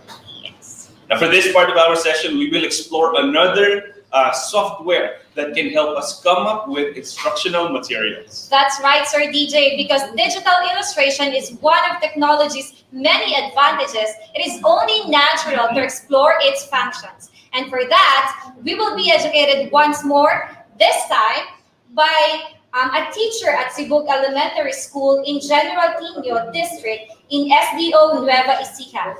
He graduated at Nueva Ecija University of Science and Technology with the degree of Bachelor of Science in Elementary Education and currently taking up his master's degree, major in Administration and Supervision. Alam mo ba, sir, ang next nating speaker ay Gawad Uhay Awardee during the SDO Nueva Ecija Gawad ng Tagapamanihala. Also, he got third place in Regional Graphic Designing Competition. He is a division trainer on the preparation, development, evaluation, and production of supplementary learning resources in grade 3 and grade 4. He is Nueva Ecija storybook illustrator, illustrations evaluator of strategic intervention materials, at marami pang iba. So our dear teachers, please meet our next speaker for this afternoon, Mr. Arvin K. Naganyo Vargas. Hi, sir. Hello Good po. afternoon po. Good afternoon po. Yes, good afternoon, sir. Grabe, ang gaganda ng mga naging awards, sir. Napakahusay niyo naman. Oo, ibig sabihin talaga mapapakita tayo ni sir ng kanyang mga skills this afternoon. Yes. Take it away, sir. Try po natin. Thank you po. So yan, magandang hapon po sa ating lahat. Alive pa po ba ang lahat? Yan, sana gising pa tayo, no? So, we have more than an hour left para sa ating next topic. So, ayan. So, allow me to share my screen na po para tayo makapag-start na sa ating next session. Ayan. Nakikita na po yung screen ko. Ayan. So, I hope okay na siya. Ayan. So, the topic that I will be discussing today for this afternoon po is digital illustrations using Krita for storybook and for instructional video development. So, before we proceed po dun sa topic proper, please go to menti.com and type in the code po 4248926. Yan. May konting tanong lang po tayo para syempre malaman naman natin yung kalagayan ng bawat isa. Ayan, balik ko lang po ng konti. Ayan. Punta po ako sa aking Mentimeter. So, ito po yung ating first question. Ayun. 6 yung great, isang fine. Ayun, may inaantok tayo. Medyo maraming inaantok. Ayan, galaw-galaw po para mawala yung antok. And smile din. Inom ng konting tubig. Damihan na pala natin. Huwag ng konti. Ayan. Medyo dumadami yung ating sleepy. Oh. Okay, stretch po tayo. Para hindi antokin. Ayan. So, para mabuwasan yung antok, siguro coffee habang nakikinig. Pwede naman po siguro tayo mag-multitasking ngayon. Ayan. Diyan naman po tayo sanay ng mga teacher. Multitasking. Medyo maraming inaantok talaga sila. So, yan, stretch lang po ngayon para mawala yung antok. Okay, pero syempre, mas marami sa ating mga participants ang feeling great pa rin. Okay? So, mahabol talaga siya yung sleepy. So, siguro dahil yung time natin, siesta time, ano? Okay, so doon po tayo sa ating next question. Sana hindi ka na umabot ng mas mataas pa sa grade. Ayan. Okay, next question po natin. So, are you using a graphics tablet in your illustrations? Yan, yes or no lang po. Para alam natin kung saan po tayo magpo-focus. Okay?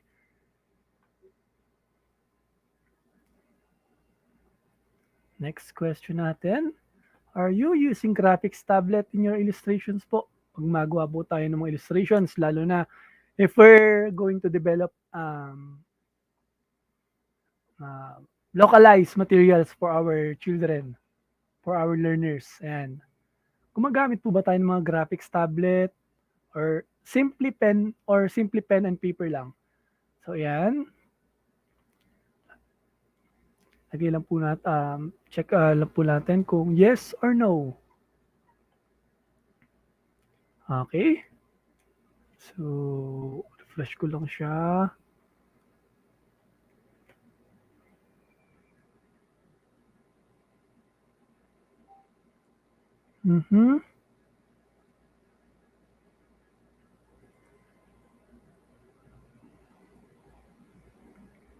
Okay, so I will assume na most of us, most of you po ay basic pen and pencil lang ang gamit sa paggamit ng paggawa ng mga illustrations para sa ating mga storybooks, paggawa natin ng mga modules or self-learning modules or intervention materials para sa ating mga learners.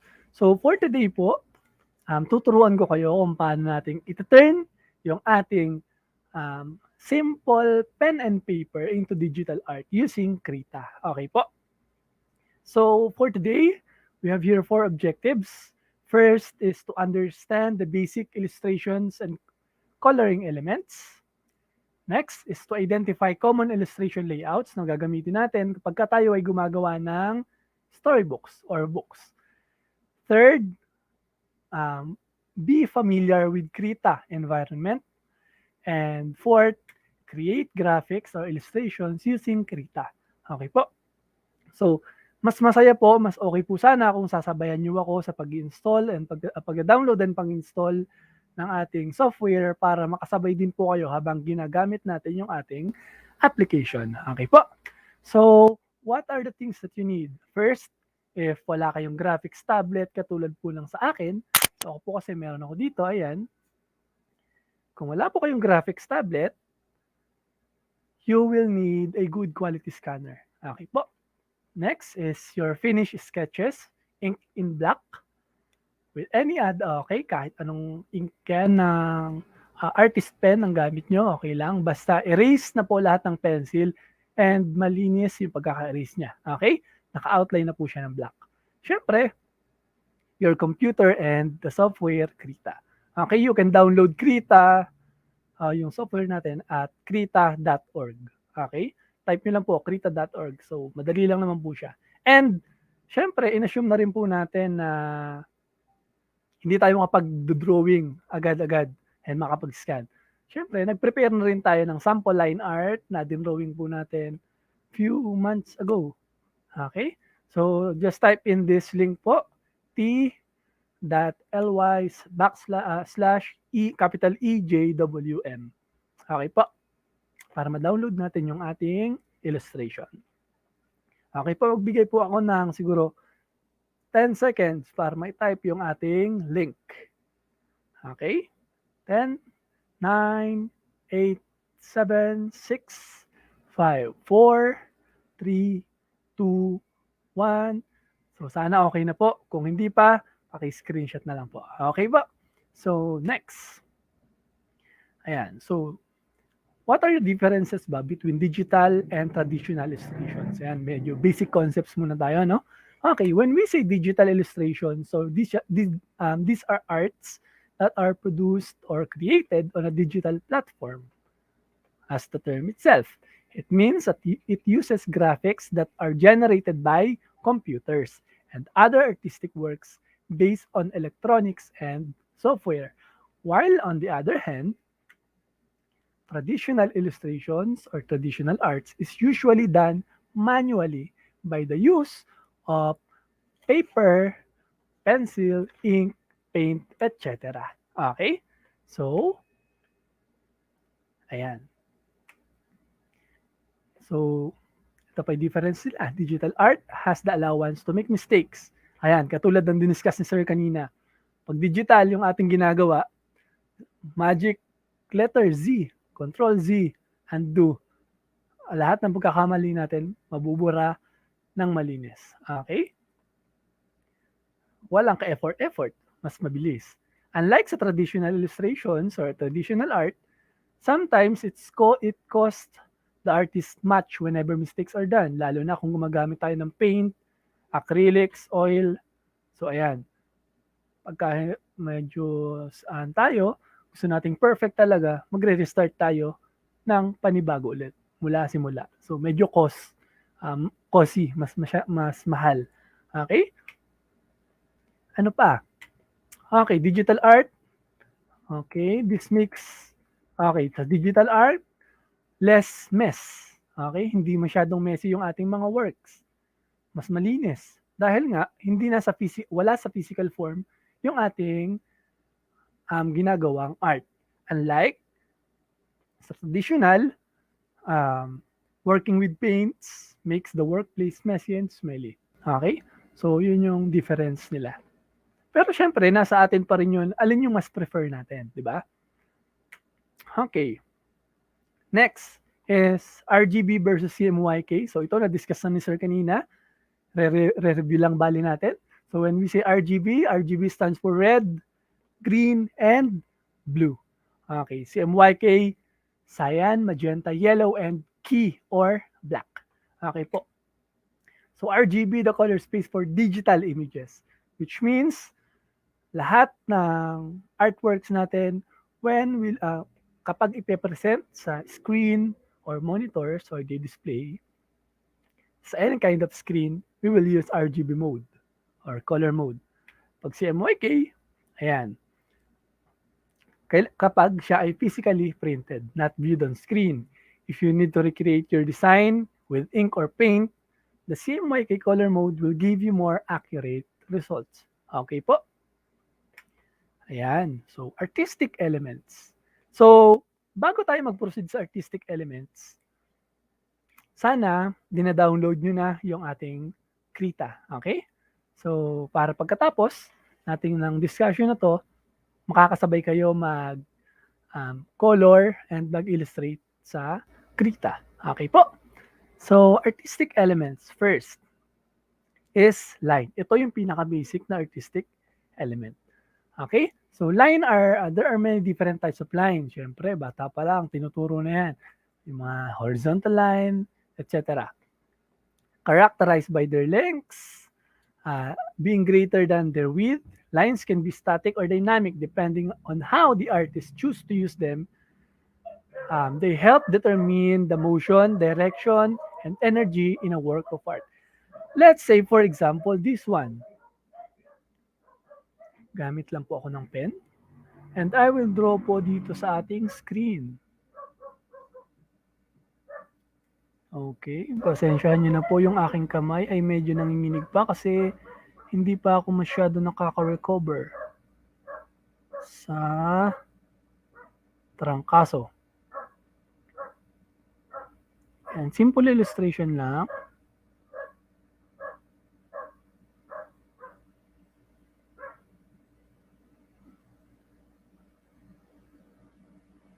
Okay.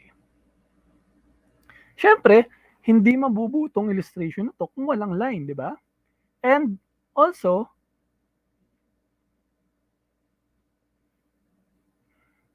ayan. Medyo nanginginig pa kamay ko, pasensya na po. Ayan. Yung lines din natin can suggest, sabi nga kanina, motion, direction, and energy in your work. Paano po? Let's say for example, yan. Kapag tinanong ko kayo siguro, anong ginagawa ng nakadrawing dyan, ng ating subject? Pwede niyong sabihin siguro na nakataas lang yung kamay, nag-raise lang ng hand, pwedeng nag-wave. Pero paano ko siya, para maging specific, kapag nilagyan ko siya ng just simple lines like this, yun, isipin nyo halos parang comma lang yun, quit lang yung nilagay natin doon, pero malaki yung naging impact niya sa ating illustration. So yung illustration natin, nagmukhang gumagalaw, though static siya. Nagmukha siya na hindi na nakataas lang yung kamay, mas nagmukha siyang nag-wave. Okay? Kapag ka naman ginawa natin yung line natin ay ayan. Ay.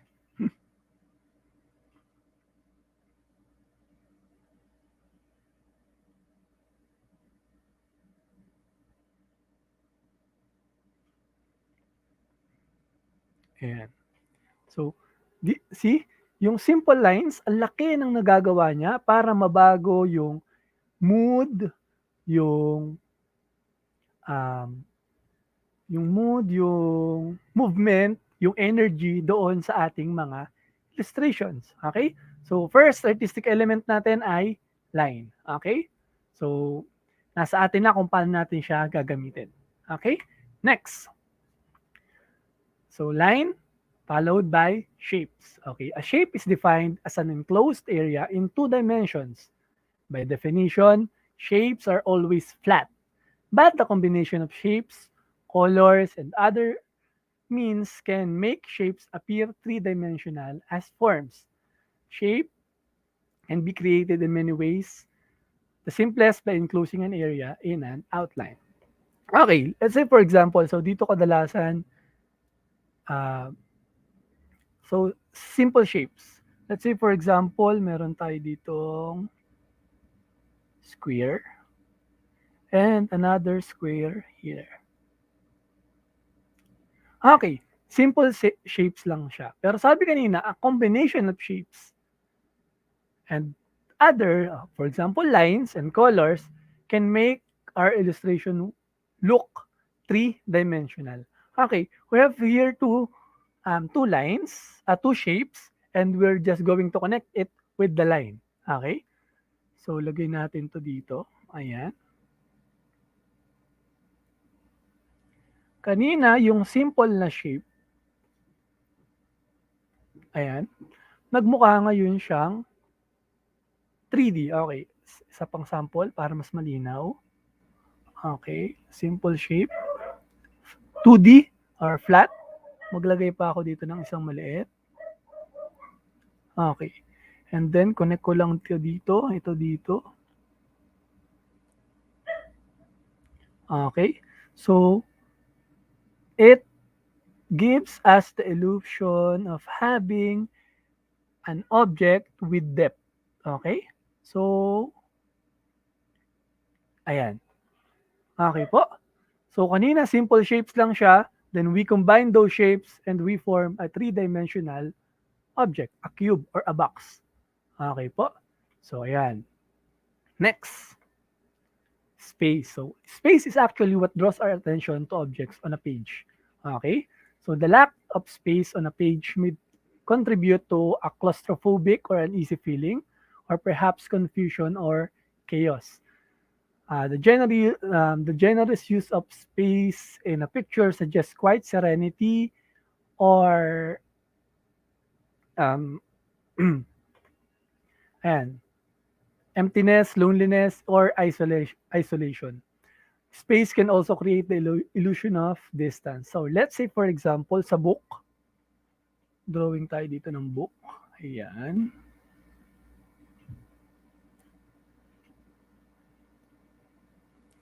Pasensya na talaga, medyo nginig pa ang aking kamay. Ayan. So kapag meron tayo ditong text, halimbawa, once upon a time,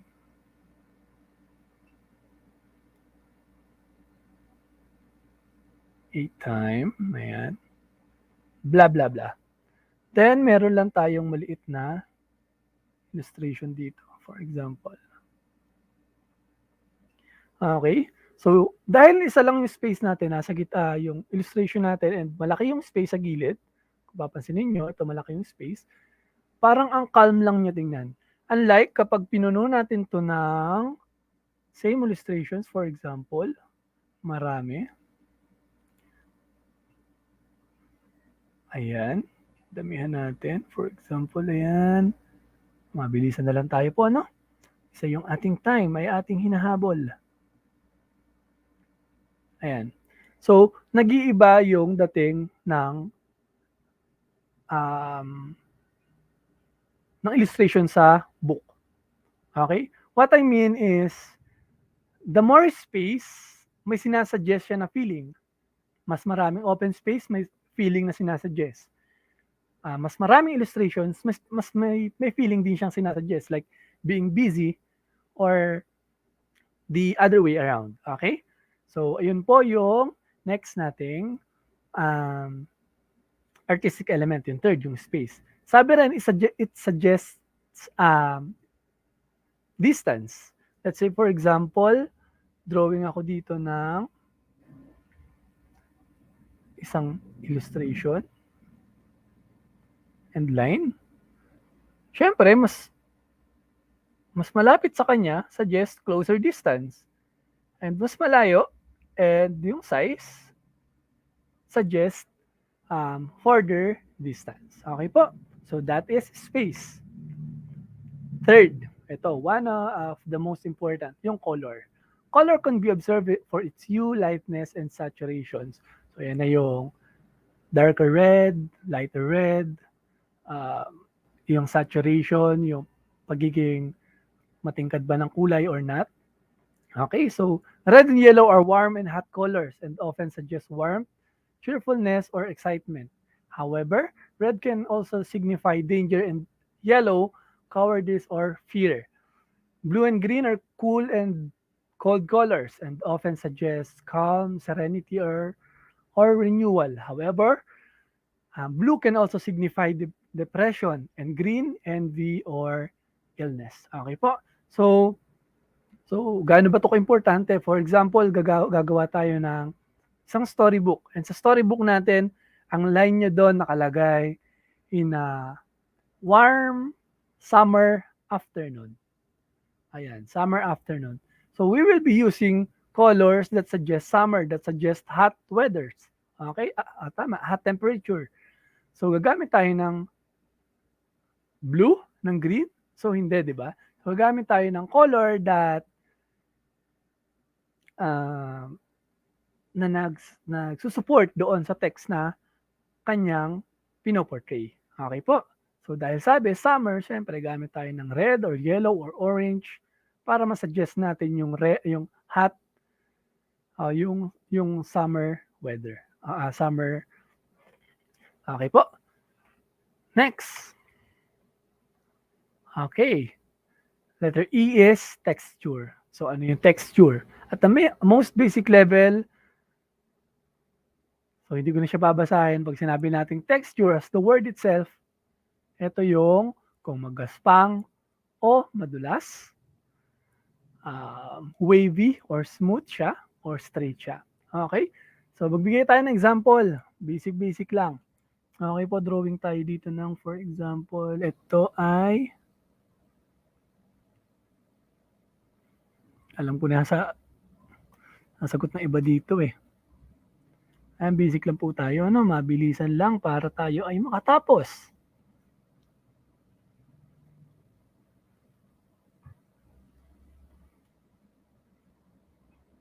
Okay, ano po ito? Baka sagot nyo, manok na pula, kasi kulay pula, okay? So, bahala po kayo kung anong tingin niya. Basta siyang klase ng ibon, okay? So, texture. So, dito sa isa, hindi ako maglalagay ng lines. Pero dito sa kabila, maglagay tayo ng, ayan.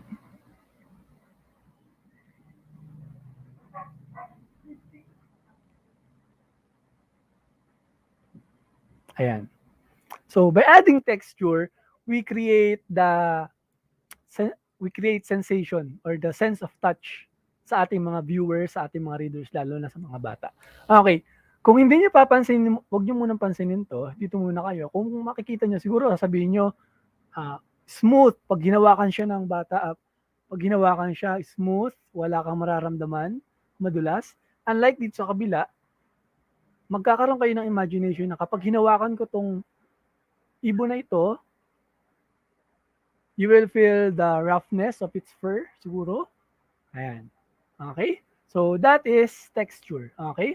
So, implied texture po ang gamit kapag lines and colors are other ways lang or sa flat surface lang natin siya ginagawa. Unlike po kasi doon sa actual texture na tinatawag natin, ito po ay ginagamit sa mga 3D works like sculpture, pottery, textile or metalworks, etc. Okay po? So, implied texture ang ginagamit natin or ginagawa natin kapag gumagawa lang tayo ng visual effect na ang isang object or yung ating illustration ay smooth or magaspang. Okay po. Next. Last is composition. Ito po ay very important sa paggawa, lalo na sa mga storybooks. Ganon din naman sa mga video lessons natin. Okay? So, composition. The composition of an illustration refers to the arrangement of the visual elements in the picture. Okay? Yung content ng inyong idinodrawing, related pa ba siya or hindi na? That is very important. The artist decides on proportion, balance, harmony, and disharmony within the various elements to produce the desired visual impact. Composition is important to the narrative quality of the picture as well as to its emotional impact. Okay, let's say for example, ang gusto mong ipahiwatig doon sa kwento mo ay happy. So, yung illustrations mo should also be, yung composition o yung mga ilalagay mong illustration ay dapat connected doon. Okay? So, if proportion or balance or kung anong meron sa kabila, meron din sa kabila, nasa discretion na ng illustrator kung paano niya yon gagamitin. Okay? So, dapat lang na yung content o lahat ng nakalagay, naka-illustrate dyan sa inyong illustration ay may kinalaman o makakatulong para mas malinawan yung ating mga readers, yung ating mga viewers doon sa gusto nating ipahiwatig. Okay? Or doon sa message ng ating illustrations. Okay po? So, ayun. So, tapos na tayo sa mga basic concepts, artistic elements. Doon na tayo sa layouts ng illustrations. Okay? So, ito ay konti lang naman po. I think we have only 4 or 5 layouts. Okay? So, first, box. So, hindi ko na ito babasahin ng isa-isa. Doon na tayo sa pinaka-basic concept niya. Pag sinabi nating box, tandaan po ninyo, yung inyong illustration ay enclosed by a border. For example, may box na border. Or, kapag siya ay hindi lumalagpas doon sa ating page.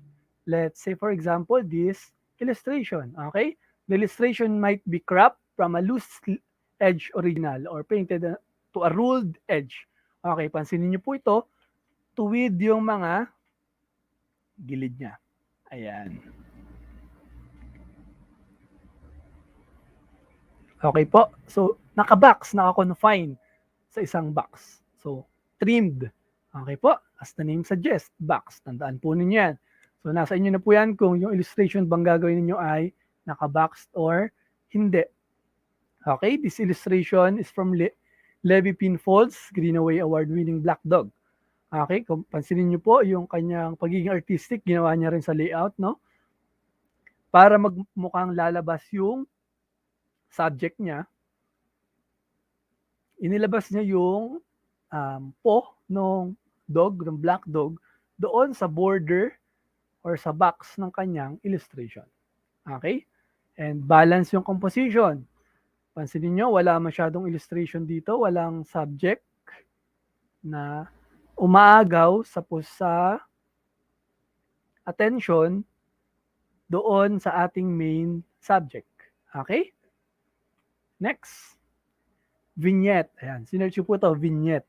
So, vignette are illustrations with faded or loosely defined edges. Kabaligtaran ni box, si vignette, ayan, vignette, ay loosely define yung edges. Okay? So, hindi siya naka-box. So, open siya. Malaya siyang nag-fade to white. Okay? So, the loose edges incorporate the white of the surrounding page to give the image space, lightness, and draw the viewer into the scene. Okay? So, ito, wala kayong masyadong papansinin sa likod o sa background. Magpo-focus lang kayo doon sa ating subject or doon sa nangyayari sa illustration. Okay, this illustration is from Quentin Blake, who is a master of vignettes. The background is minimal but loosely bordered, encourages the reader to mentally fill in the rest. Okay, kahit walang illustration sa likod, mayroong nabubuong image at the back of the mind of the reader or the viewer kung nasaang location ba siya. Okay? Next, spot. Okay, ito yung pinakasimple. A spot. A spot illustration is an object that stands on its own. Without a background scene, we use this type of illustration to highlight featured areas on home pages and add personality throughout the site. Sometimes, an animal or creature can be a spot illustration if it's a simple object. Okay, sinabi po nating spot, nag-illustrate tayo ng subject itself lang. Walang background, walang added na iba pang composition sa ating illustration. Okay po? So, box, vignette, spot. And last but not the least, definitely, kasi ito ay ginagamit po kadalasan sa mga kindergarten books, sa mga big books. Okay? The bleed or full bleed.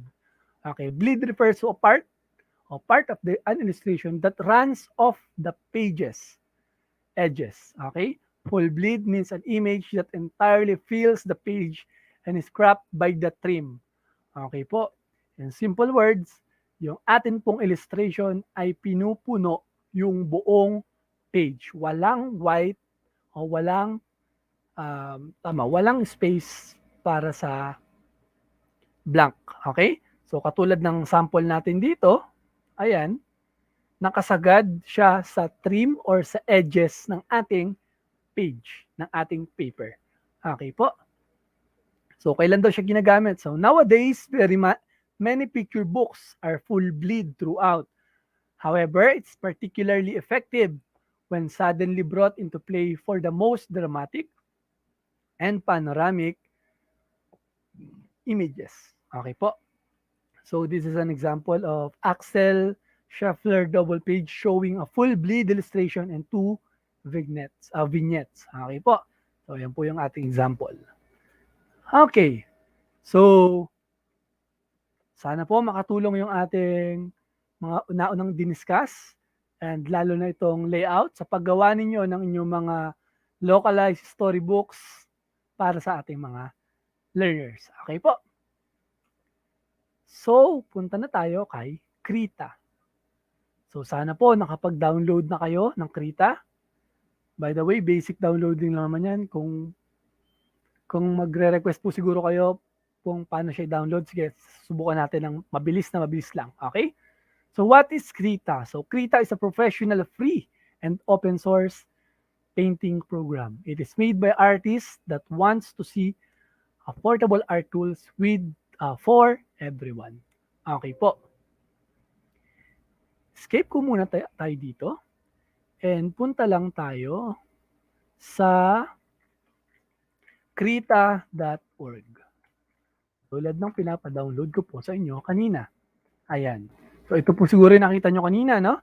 Then click nyo lang po ito, Get Krita Now. And automatically, redirect nyo kayo. Then, if you are using Windows, ito, click nyo lang po ito, 64-bit system requirements, makikita nyo po dito. 4 gig or higher RAM. So, hindi naman siya masyadong mabigat. Okay, if you are using Linux or other operating system, click nyo lang po ito. Ayan, macOS or Linux, makiklik nyo na po yan. Then, so ako, ang gamit ko lang po ay Windows. So, click ko lang po ito. Then, automatic na download. Ayan. So, it is 134.66 gig lang po. MB, sorry. 134.66 MB. So, hindi siya ganun kalaki. So, magaan lang po siya sa PC. So, download lang po natin. Kung makikita nyo, kung medyo mabilis yung net natin, saglit lang siya i-download. So, I hope din po na download nyo na yung ating illustration. Which is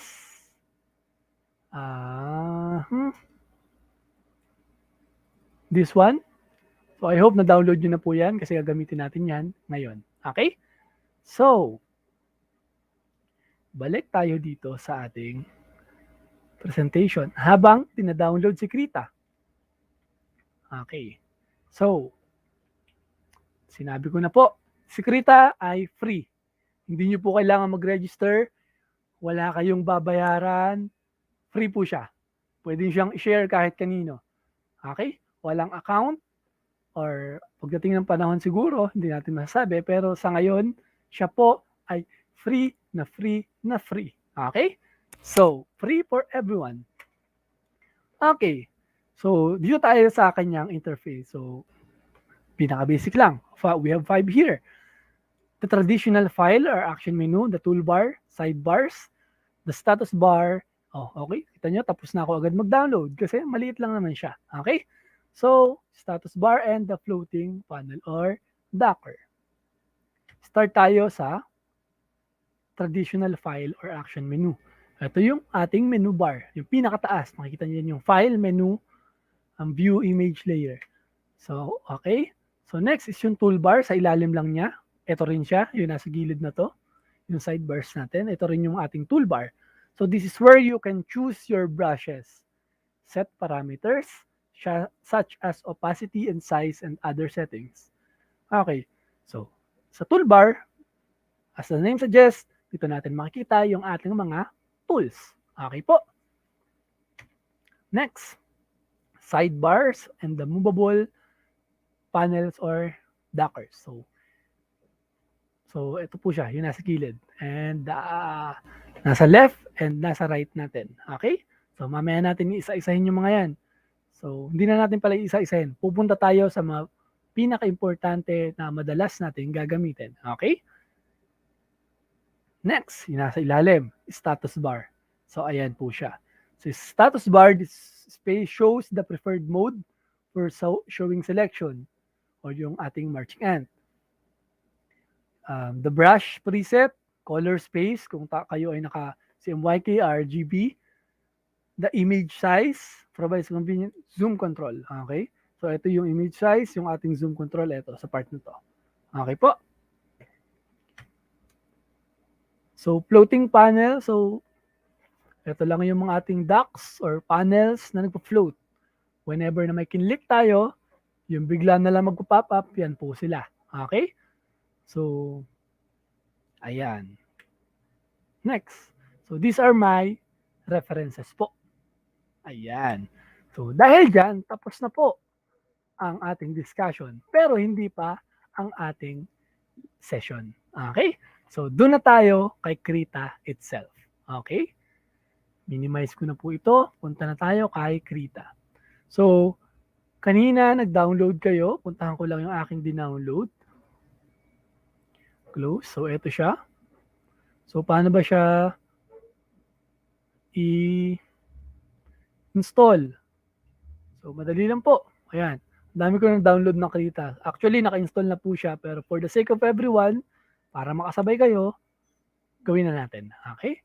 So, right-click, run as administrator. Then, you will prompt to this. Just click yes. Yan. Wait lang po tayo habang naglo-loading. Actually, mabilis na lang po ito. Siyempre, it depends din sa speed ng ating PC. Okay po. So, ask niya kayo, which language do you prefer to use? Siyempre, kunyari magaling tayo sa English. Ayan. English. Okay. Next. Then, ayan. Katulad sabi ko na, siya ay free. Under siya ng GNU or public licenses. Okay? So, accept lang natin yan. Kunyari, basahin natin. Pero syempre, mas mainam na binasa natin talaga para alam natin yung rights. Okay, next. Then, next ulit. Kasi ito ay directory lamang po. Next. Next ulit. And I agree. Then, next ulit. And install. Create a desktop icon. Install. Then, hayaan nyo na po siya. Maghihintay na lang po kayo. Though minsan mahirap maghintay. Ayan. So, hintay na lang siyang nating matapos hanggang sa ma-install. And we are ready to go in 3, 2, 1. Next. And finish. Tapos, naka-install na. Meron na tayong Krita. Ayan. So, sana hindi masyadong dinig yung ulan. Medyo malakas yung ulan dito sa amin ngayon. Ayan. So, nasa na si Krita? Ito. Lagay ko lang dito. Okay. So, Krita. Click lang natin. Dinouble click ko. Ayan. So, hintay nating mag-open. So, sa una lang siya matagal kasi syempre, bago siya sa ating system. Ayan. So, upon opening, ito po yung bubulaga. Ayan, bulaga. Ayan. Ito yung kanyang interface. Okay, user interface. Menu bar, yung toolbars natin, yung ating side dockers. Ayan. Okay. Start tayo ng new. So, ito siya. Start new or open a file. If you are using graphics tablet, pwede kayong mag-direct illustration dito Just like any other softwares, painting softwares, okay? But if you are not, gamit tayo ng traditional and then transfer natin dito. Okay? Doon muna tayo sa direct painting dito. Okay, meron na akong sample dito. Eto. Ayan. Actually, painting ko na siya dito. Siyempre, may reference pa rin kasi once pa lang ako napunta ng Bigan. Okay. So, ayan. Okay? So, tanggalin natin to. Mag-start tayo ng blanco. Okay. Pwede kayo mag-start by clicking File dito sa menu. Then, click New. Pwede rin naman, Control N. Pwede rin naman, eto lang po siya agad. Okay? New File. Click natin siya. New File. Okay. Then, si Krita, pwede kayong gumawa dito ng animation, etc. Pero doon lang muna tayo sa basic illustration na gagamitin natin sa ating mga storybooks. Okay. Dimensions and content. Okay? So dimensions muna tayo. If you will be using the illustration po sa mga digital sa video lessons, I suggest that the height at the width will be 1920 and the height is 1080 with a resolution po of 72. If mas mataas, okay lang. Pero dito na tayo para smooth yung paggawa and pixel po. Okay? Pixel. But if you will be using it for your storybooks, for example, the size of the storybooks ay A4. So meron naman po tayo dito mga preset. Okay? A4 and 300 yung ating resolution. Okay? So, para maging maganda po yung output natin sa illustrations. Okay po? And model. Ayan, RGB alpha. Okay? Since digital po ang ating gagawin, so digital RGB lang muna tayo. Okay? Dahil sa screen natin gagamitin. Okay. Then, punta tayo sa content. Ano bang meron sa content? Click natin si content. Ayan. So, the name. Name ng ating file. So, sample lagay natin. Sample. Layers, number of layers that we will be using. Sa initial, 2 okay lang. Color background, ayan. So, pag click nyo siya, ang default niya is white. Okay? White. Pero kung mas prefer nyo na other color, pwede naman. So, kunyari, mas prefer natin to medyo light, medyo gray. Hit okay. Then, create. Click create. Okay po. So, click natin yung create.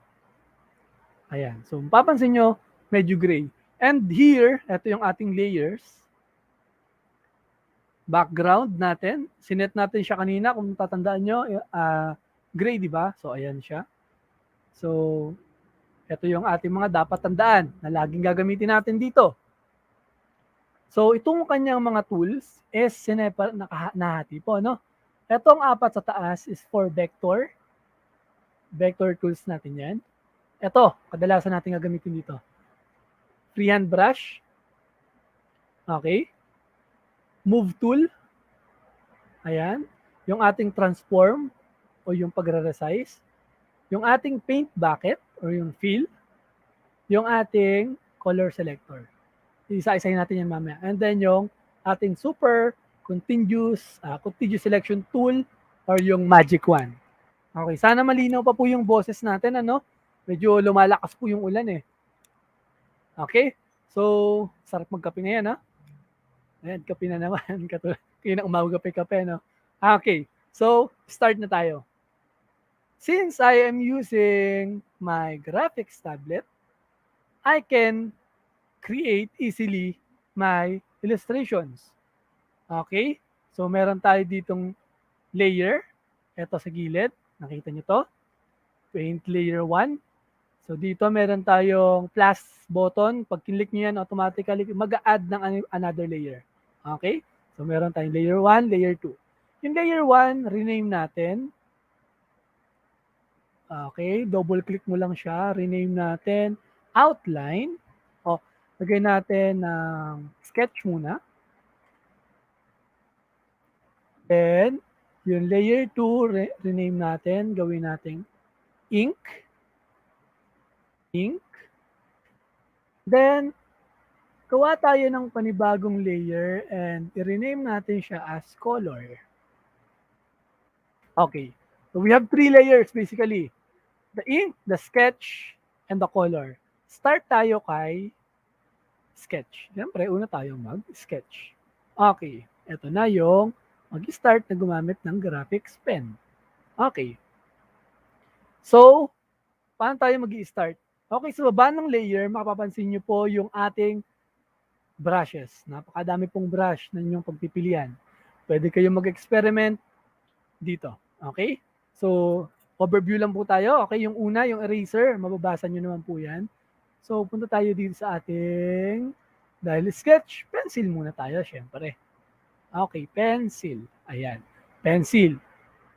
Sa taas, select na ako ng aking brush na gamitin. Pencil tayo muna. Sa taas, yung size, opacity, and yung, eto yung kulay. Okay? So, choose tayo ng color. For example, the sketch, gusto ko siya red siguro. Ayan, yan yung kulay. Then, start tayo mag-sketch. Okay?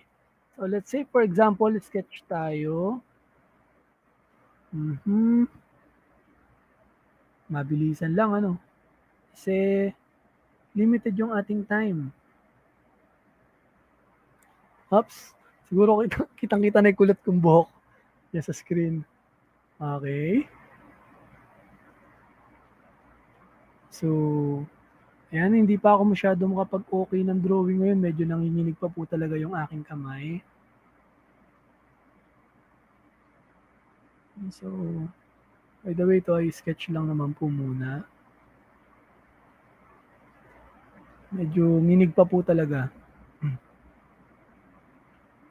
Dahil sa mga gamot na ating iniinom, syempre, effect po talaga siya sa katawan. Ayan. So, for example, nakapag-sketching tayo. Then, after nating sketch, susunod, lalagyan natin ng ink. Okay? So, dito, sa ating sketch, yung mga layers natin, may options tayo dito pagpipilian. Like the opacity. Okay? So, opacity pwede nating ibaba. Ayan, kung papansin nyo, lumalabo yung ating sketch, di ba? So, pwede nyo itaas. Okay. So, dito sa gilid, kita ba? Zoom ko nga. Okay. So, hindi siya gumagana. Okay. So, sa gilid, makikita nyo itong lock button, o yung parang padlock. So, ilock natin para hindi natin siya magalaw. Then, punta tayo kay ink. Okay? So, kay ink, pipili ako ng another brush. Siguro ito kulay yellow na to. Then, lalaki ko ng konti. Laki ko pa ng konti. And, pili tayo ng color. Outline tayo, no? So, ink natin. Zoom ko lang siya ng konti. So, pag-zoom, scroll lang ng mouse. Okay na. Then, pag move, space. Space. Okay? Hold nyo lang space para maging pan. Then, ulitin ko. Zoom, scroll up and scroll down. Zoom in, scroll up. Zoom out, scroll down. Okay? So, ink tayo. Ayan. So, ayan, pagpasensyahan nyo na. Pag ako po ay nag-sketch talaga, hindi siya nasusunod. Hindi ako makapag-guhit ng maayos. Okay?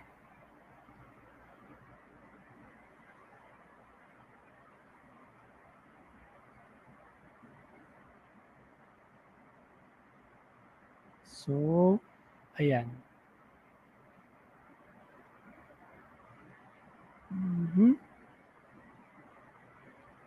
Huwag po kayong mag-alala, gagamitin natin mamaya yung illustration na pina-download ko sa inyo. Actually, hindi ko to tatapusin kasi yun ang gagamitin natin. This is just for you to see na pwede po tayong mag-direct dito, mag-illustrate. Okay? Siyempre, kapag meron kayong graphics tablet, mas madali ang buhay. Kung wala, medyo mahihirapan po kayong i-manipulate siya gamit yung ating mouse. Kaya, ang gagawin natin is gagamit tayo ng paper and pencil. And ink pala, paper and pen. Tapos i-scan natin, na-transfer natin sa PC. Okay? So, for example, ayan, okay na. Pasensya nyo na muna yung drawing natin, ha? Okay. Gagawin ko, mag-get rid na ako sa aking sketch. Hindi ko na kailangan si sketch. Okay, pansinin nyo to, sa gilid, merong visibility button, yung parang mata. Click nyo lang siya, mawawala na yung ating layer na sketch. Then, proceed tayo sa color. Okay? Okay. Yung step na gagawin natin dito, siya lang ding i-apply natin doon kapag ang gamit natin ay paper and pen and paper. Okay? So, paano po? Okay? So, tanggalin ko yung kulay ng background. So, kung papansin niyo ito ay butas. Okay? So, ang nakita nyo lang yung alpha. Alpha key dyan sa likod. Okay? So, yung ink layer, ilalak ko na siya para hindi ko siya magalaw. Lock. And then, punta ako sa layer ni color. Okay. Paano natin siya kukulayan? So, pili kayo ng brush. So, para makapamili kayo ng brush na gusto nyo, dito tayo sa toolbar sa taas. Okay? So, makikita nyo yung choose brush preset. Ito. Tabi ng icon na brush, merong 4 na square dyan. Click nyo lang. Ayan. So, meron kayong maraming choices ng brush dito. Okay. So, paano natin siya gagamitin? Paano tayo pipili? Okay, click natin to. Dito, sa brush. Ito, okay. Click nyo dito para lumabas yung presets natin. Ayan. Dito sa mga brush na to, pwede kayong mamili. Ayan. So, ulit natin yung ating diameter muna. Pili tayo ng ibang kulay siguro. Sa green tayo. Ayan. Then, balik tayo dito. Para makita nyo, ano yung itsura ng brush na yun. Okay? Airbrush. So, pag kinulay natin yung airbrush, yan yung itsura niya. Kapag ito, anong itsura niya? Ayan. Kapag ito ba, ano bang itsura niya? Ayan. So, dito, sa Krita, kahit na digital art yung gagawin natin, meron pa rin siyang feel ng traditional kung saan gumagamit tayo ng mga brushes lang. Okay? So, by simply choosing the right brush o yung brush na desire nyo, ayan. So, napapansin nyo yung pagkakaiba ng bawat brush. Okay? So, puno na. Burahin natin. So, click lang natin yan. So, ayan. Okay? So, nasa inyo. Pili kayo ng brush na gusto nyo. Watercolor effect, ayan. Bibigay niya rin sa inyo. Nasa inyo lang. Creativity. Kain lang kayo ng chocolate na maliit na gano'n. Ang sabi niya, imagination won't limit. Ayan. Nasa imagination natin yan. And that is unlimited. Okay? So, pili lang kayo ng brush na gusto nyo. So, for me, gamitin ko lang yung pinaka-basic. Airbrush. Ayan. Then, close na natin siya. Escape. Then, pili ako ng kulay. Punta tayo dito. By the way, kung hindi kayo sanay dito, click nyo lang to. Bibigyan niya kayo ng choices, no? Ayan, pili kayo ng color palette na gusto nyo. Pili lang kayo dyan, okay? Kung hindi kayo sanay sa ganyan. So ako po kasi medyo sanay na ako dito. Ayan. So for example, okay na ako dyan. Okay. So pwede na ako magkulay ba? pwede na ako mag-start. Ayan. Ano pansin nyo, nakukulayan na, no? Gamit ko po pala mouse. So, medyo mahirapan tayo. Okay. So, brush. Ayan. Ang gagawin nyo lang dyan, pupunin nyo siya. Sir, lagpas-lagpas naman yung gawa nyo. Paano bang hindi lalagpas? Okay. Undo muna natin. Ganito. Punta kayo sa tool, sa gilid. Tingnan nyo po yung magic wand na to. Click nyo yan. Yung super magic wand natin. Then, click nyo yung link, yung layer nyo na ink.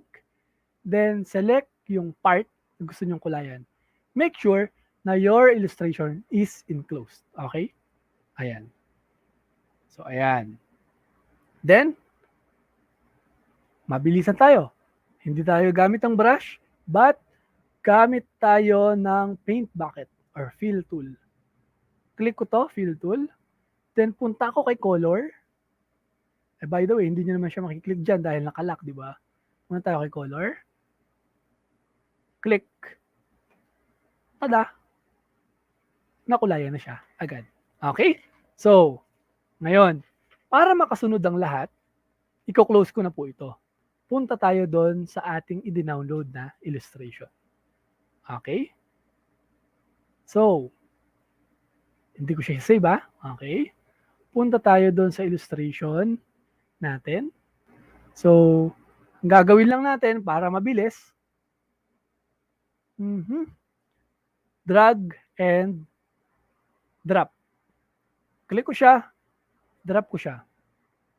And tada, automatic nasa artboard na natin siya. Okay, so I hope sumusunod po kayo para magamay niyo yung paggamit ng ating Krita. Okay, so, initially, ang layer natin ay nakaset as background. Okay? So, ang gagawin lang natin para mabilis is kulayan natin ng mabilis. Okay? So, pwede rin tayo magtanggal ng background dito parang ginagawa ni Sir Lawrence kanina. So, paano? Magic wand. And select all the whites kasi tatanggalin muna natin yan. Ayan, select natin siya. Habang sineselect, I'm holding shift po para marami tayong maselect. Ayan. Meron na lang tayong 9 minutes. Sige, try natin na matapos siya hanggang 9 minutes. Make sure lang po na hindi nyo kiklik yung yung black. Yung mga white lang, click nyo. Then hit magic delete. Yung delete button sa inyong keyboard. Ayan, may nakaligtas. Delete lang natin yan. Delete lang natin yan. Select ko to, delete. Select ko to, delete. Select ko to, delete. Yan. So, para lang tayo naglalaro. So, make sure lang na enclose po yung inyong mga illustration, para hindi siya tumapon. Ayan. Okay. I think we're done. Na-delete ba lahat? Ayan. Okay. So, ito pa pala. Ayan. Na-delete na. So, ganito na sana yung itsura ng inyong mga illustration dyan. Gagawin naman natin ngayon, punta tayo sa add tayo ng another layer. Okay? Anong layer to? Ito yung kulay natin, color. So, lalagay ko siya sa ilalim. Drag ko siya sa ilalim. Okay. So, katulad ng step natin kanina, magic wand natin, yung mga part na kukulayan natin. So, skin tone muna tayo. O, dun tayo sa kulay ng balat. Ayan. Sinelect ko na lahat ng balat. Tingin ko naman ay selected na. Then, fill tool. Click natin siya. Select the color that you want. Teka, ayan. Okay na siguro yan. Then, click. Oops, teka. Make sure na doon tayo nakaselect sa ating another layer. Lock na natin yan. No? Okay. So, automatically, nakulayan na siya buo. Walang kahirap-hirap. Then, mag-add tayo ngayon ng shadings. Okay? So, gamit ko lang itong brush na to. Then, brush tool. Ayan, freehand brush. Or simply click B. Ayan. Then, pili tayo ng darker shade ng kulay. Ayan, sa tingin ko okay na yan. Then, zoom ko lang ng konti. Lilit ko ng konti yung aking brush. And, mouse na pong gagamitin ko. Hindi ko na gagamitin yung aking graphics tablet para fair sa inyo. Ayan. So, ipahid lang natin dyan. Ayan, sa part na gusto nyong kulayan. Okay, imagine lang po tayo kung nasan yung ating source of light. For example, source of light natin nandito. No? Ayan. So, hindi ko type yung kulay ko. Ayan, try natin to. Ayan, to okay to. So, ganun ko lang po siya kinulayan.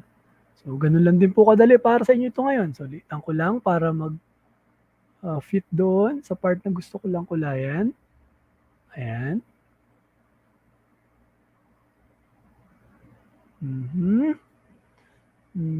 Dito.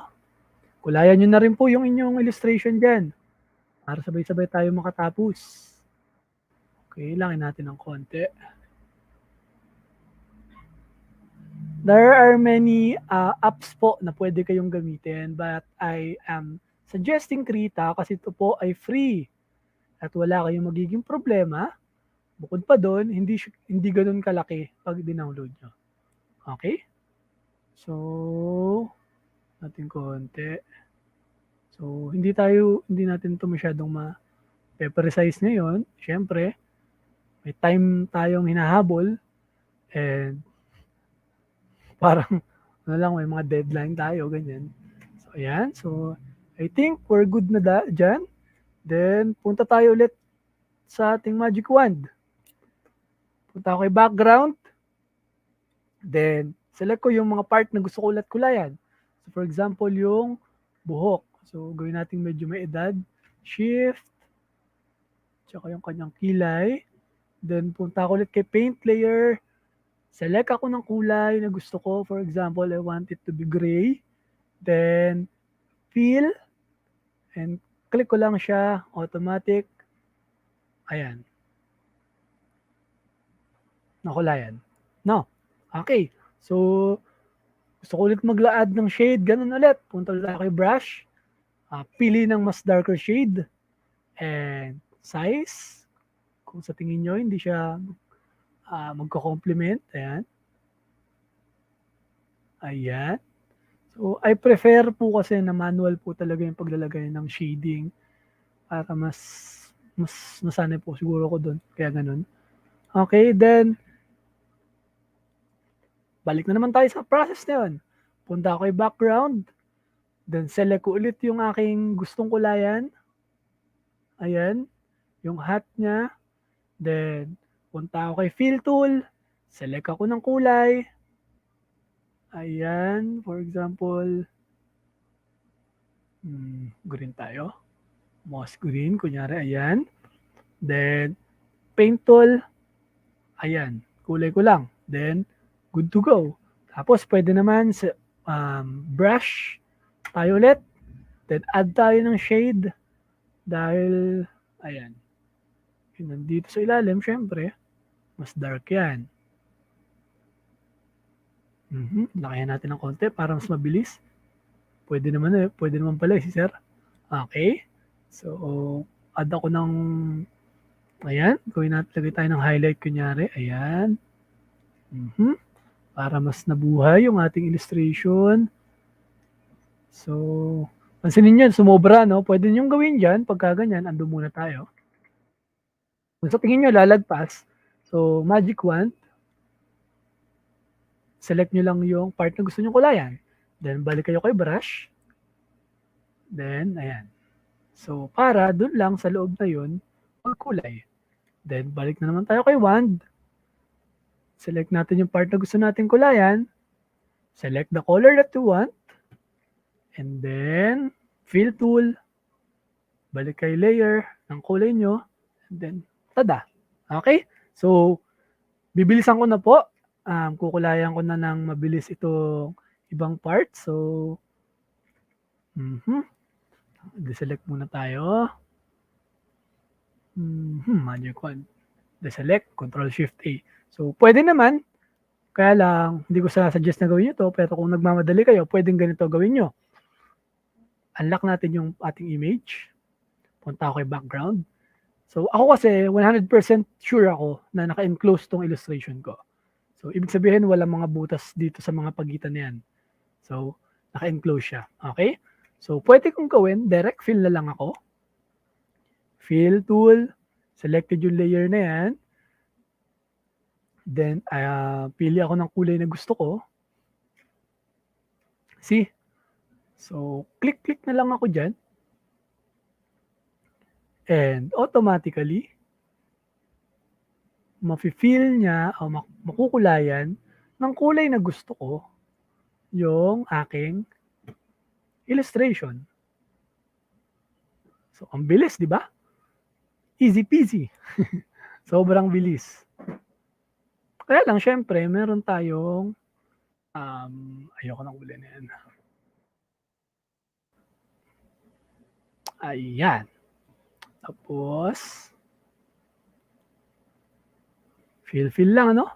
So, basta tandaan nyo lang, pag nag-illustrate kayo, make sure na naka-enclose or nakasarado or walang mga open sa mga outline na yan, walang mga butas-butas para hindi mag-leak yung kulay. Okay? So, walang kulay yung mata. Okay. Yung ating fishing rod. So, yan. Hingi po siguro ako ng extension kahit 5 minutes para makatapos tayo. Ayan. Ayan. Tsaka makapag-shoutout pa ka mamaya. So, habang nagkukulay, mag-shoutout na kaya ako, no? Ayan, shoutout tayo sa SDO 9 Ecija. Ayan po. Maraming salamat po sa opportunities na ibinibigay niyo sa amin. Sa aming mga guro. Ayan. Sa amin pong SDS, si Sir Jesse D. Ferrer. Sa lahat ng EPS. Siyempre sa EPS ng General Tinio District, si Ma'am Gina po. Ayan, yung mga teachers ko po pala sa Kuliat High School sa Quezon City noon. Sila Ma'am Karina Sidro, sila Ma'am Ruth Pagtalunan, si Ma'am SP, ayan, si Ma'am Gloria Bien, si Ma'am Roldan, ayan. Kumusta po kayong lahat? Ayan. Kapag-shoutout ako, ayan, kulayan natin. So, tingin ko okay na po, nakapagkulay na tayo, no? So, yung mga shadings, pwede natin gawin yung process kanina. No? Select natin, magic wand. Ayan, magic wand. So, yan, napansin nyo na select. Yung part na may kulay lang na yon. Select natin yan.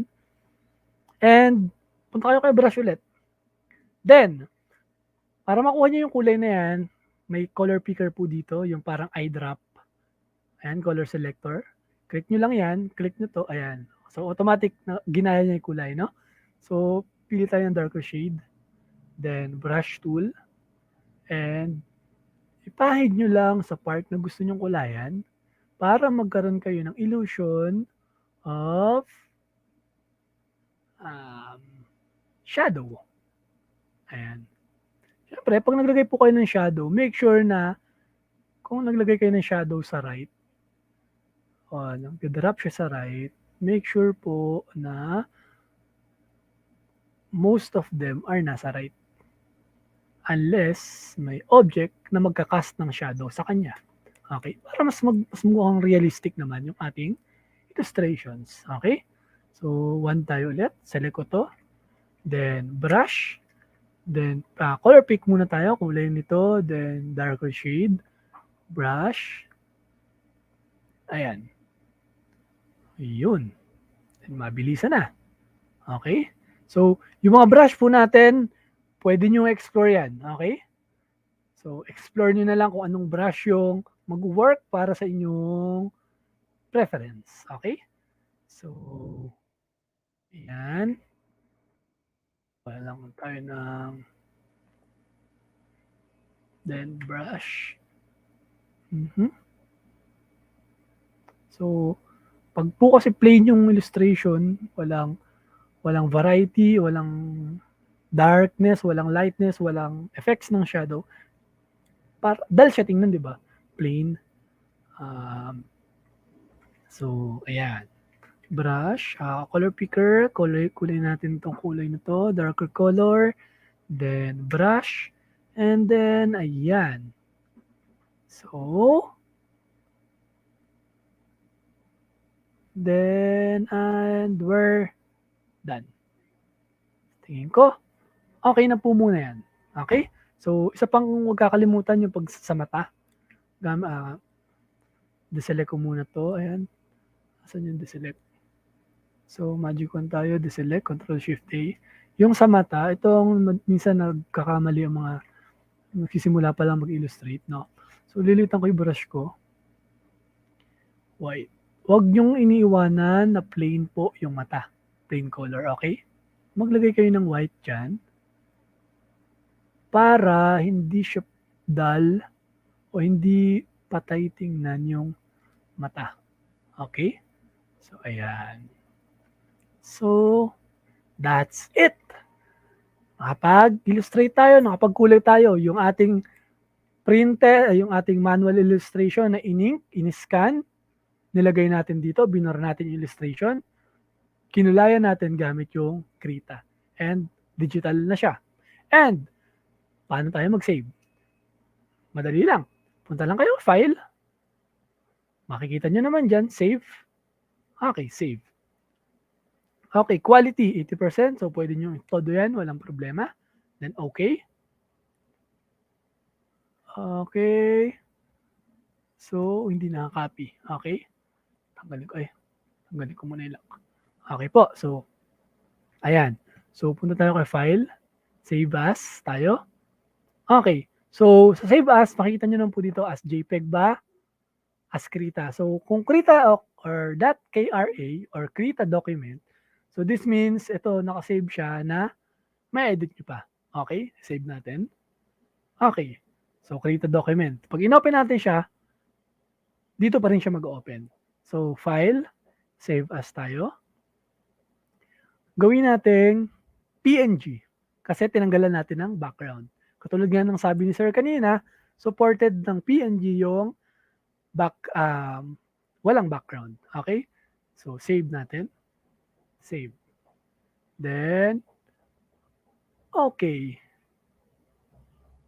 Then, puntahan nyo lang kung saan nyo siya sinave. I think dito siya na-save. Ayan. So, eto na siya. So, wala na siyang background and digitally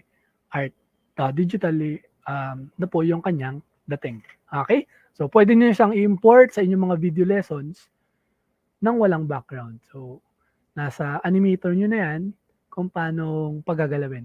Pero I suggest na kapag sa video lessons gagamitin tapos i-animate po, kung mga tao yung drawing po ninyo, make sure na yung illustration ninyo ay per layer every joint.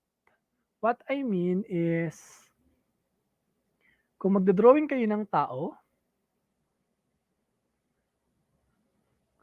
separate layer yung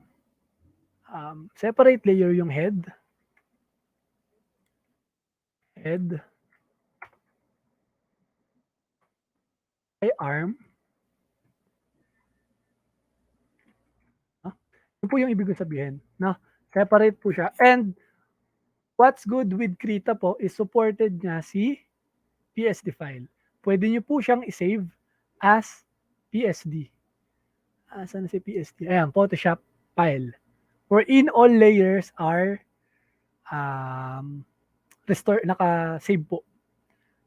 Like for example, bigay ko na lang pong sample. So ayan na po, no? Kapag nakagawa na tayo ng isang illustration, sana nakapag-save po kayo. Close ko na to.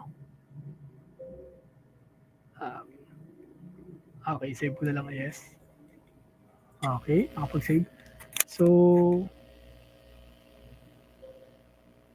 yan, medyo bibilisan sa pagpipindot-pindot natin. Okay, asan na yung aking PSD file dito? Medyo matagal mag-save. Pero basically, ganun lang po siya. So, that's all. And I hope po yung aking mga na-discuss ay makatulong sa pag-develop ninyo ng inyong mga video lessons or storybooks para sa ating mga learners. So, yun lamang po and thank you.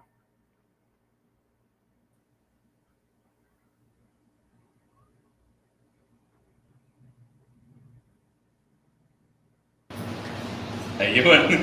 So as I was saying, maraming salamat po, sir. Well, as our morning session speaker stated earlier, it is no longer a major problem if today's educational system is influenced by the rapid pace of technology. But how and how well can we embrace its benefits? Alright, tama yan, sir. At yung pinakita sa atin ni Sir kanina, isa sa mga benefits talaga yan ng technology na very sure tayo na nagagamit natin up to now. Tama ba? Tama. We are very privileged indeed to have given a chance to listen and be trained by someone as skilled and as conversant as Sir Arvin K. Guardes. Again, sir, thank you so much po. Slow clap pa rin kayo, sir. Grabe, ang husay. Grabe, galing-galing ni sir. Nakita ko siya nagdo-drawing kayo noon, no? Yes, hirap gawin nun. And sir, eto na, ang ipinangako natin sa ating mga viewers kanina. Since ang ating topic this afternoon session ay about photo editing, tingnan natin ang husay ng ating mga butihing guro. Correct. Sa pag-edit ng pictures nila. Siyempre, kasama tayo. Siyempre. Oh, I'm sure excited na kayong makita nyo na yung mga creations dito sa ating live. Alright? Tignan natin. Ito yung una namin nakita. Wow! Nice. Yan. Si Ma'am Roma ay isa sa mga teacher broadcasters natin sa music. Si Ma'am Roma pala yan. Yes, diba? Diba? Point pa siya. Sa'yo siya humihingi kasi mukhang mas masarap yung... Padala kita ng kapendara ako, sir. Ayan. Sa'yo na natin. Shout out kay sir. Magandang hapon po, sir. Sana hindi po kayo galit sa akin. Nagigil eh. Ayan, sila diba? Ma'am. Habang nagbabasa tayo, sila naman nag-enjoy dyan. Ano ginagawa nila sa That's right sila, no? Yan. Yan yung sinasabi ko kanina, sir, na isa sa mga ways natin kung paano magiging stress-free ay through listening to music. Tamang sound trip yan, nakakawala ng stress yan. Ayan. Ako. Team Green. Hello Team po. Green, hello po sa inyong lahat. Ang laki natin doon, Ma'am Jen. Ayan si Ma'am. Medyo nahiya siya. Parang sa problema gilid. ba tayo? Nainayos ko yung buhok ni Ma'am. Ayan. O, diba? Talaga namang masarap na ka-partner ng hot coffee ay cake, syempre. Yan. Si Ma'am Valeriana. And si And kay Ma'am, Ma'am. marunong na si Ma'am mag-edit ng Correct. photos niya. Ayan, si Sir. Correct. Talagang mainit ang coffee. Yes, sir. Pa-refill naman ng coffee ko, sir. Maraming salamat po. Ayan, si Ayan, Ma'am o, diba? nakakolage. Nag-collage kasi ng effort kong effort. Ang ganda. And, Yan, ayan. Sa Kawit Elementary School po, grade 2 teachers, maraming salamat sa pag-edit ng inyong picture. Sa sunod po, sama nyo kami ha. O, speaking of, isama naman tayo. Sa Patera Elementary School. Yes, hello po sa inyong lahat dyan. Ayan. Diba? Si Ma'am, solong-solong yung Oo. center. Ayan. Usap tayo. Oo, usap tayo. Ayan, si Sir. Sir, Mukhang magandang hapon. otaku si Sir Anime lover. Oo. Ayan Kasi parang alam ko yung background mo. Oh, hindi pa ako nakakapunta siya. Yan. Matagal na rin. Sipag naman ni Ma'am, hanggang ngayon ba nasa school pa rin siya. Hello po sa inyo.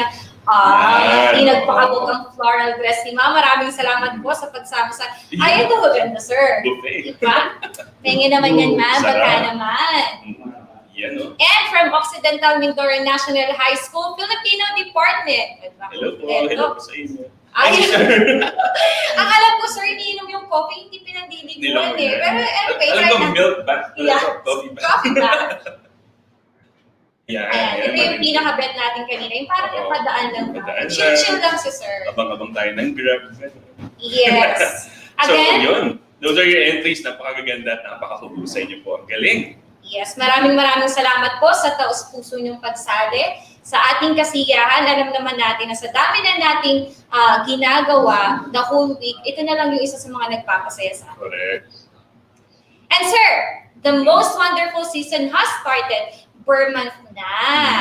Kaya naman, yung susunod nating selfie, yung susunod nating groupie, ay may kinalaman sa darating na holiday.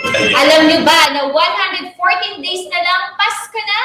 Yan, lapit naman, no? Yes, and since you've already learned about photo editing, let's put your skills to the test. Let's take a selfie together and make it as Christmassy as possible. Yan. So, bago natin gawin yan, alam ko parang handa tayong kausapin, hindi lang mapampang sa kabilang channel.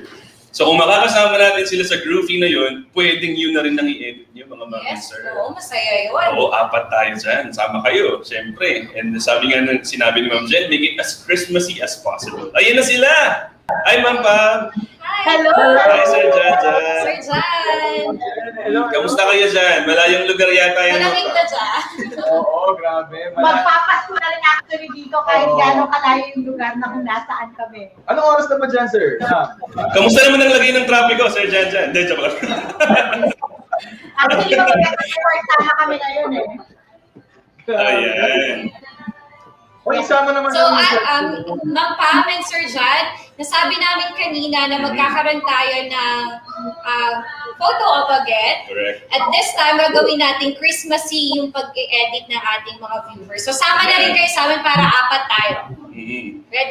Tama yan, Ma'am Jen. Sir Jan Jan, Ma'am Pam, ini-invite namin kayo kasi ang edit nila ay lalagyan nila ng snow, pwedeng lagyan nila ng Christmas balls, Pwedeng gawing ng Santa snowman, Claus, pwedeng gawing pwede Santa rin Claus, Rudolph. pwede rin Rudolph, pwede ako ng abs, bahala kayo. Kayo nang bahala. Basta gamitin natin yung natutunan natin ngayong hapon sa pag-edit ng pictures. Yan. Okay, ready na ba tayo, Sir DJ? Ready. Sila Okay. ba? Ma'am Kayo Pam. ba? Ready na ba kayo dyan? Ito yata lang effects nila ng Christmas. Ready? Ready? Okay. Okay, picture na tayo, picture. First scene natin, kunwari, nagki-Christmas carol tayo. Yan. Nangangaroling. Carol mo yun. Caroline. Ako na magtatambol ako, magtatambol Yes. ako. So, kunwari, may hawak tayong mga... Ano ba? Instruments. Ikaw ba? Carol mo. Ayan, gitara kay Sir Jan Jan. Okay. Tambourine. Ayan. Alright, ready? Pause tayo, ha? 3, 2, 1. Go!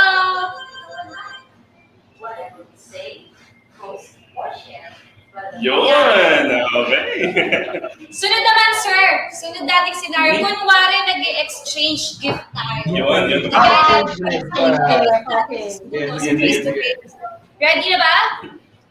Ready? Ma'am Pam and sir? Yan. Exchange gift. Ready? Yung gift ko malaki. Okay, yung gift ko. 1, 2. Ayun! Ang laki ng gift natin. Okay. Anyway, maraming salamat po, Sir John and Ma'am Pam sa Thank you. pakikisama sa aming kasiyahan ngayong hapon. Thank you, Jan Pam. Thank you. Alright. So for this part of our program, ito na naman po, magsha-shoutout na naman po tayo. At ito, balita ko matindi-tindi to kasi nakita ko na yung whiteboard. Sobrang dami.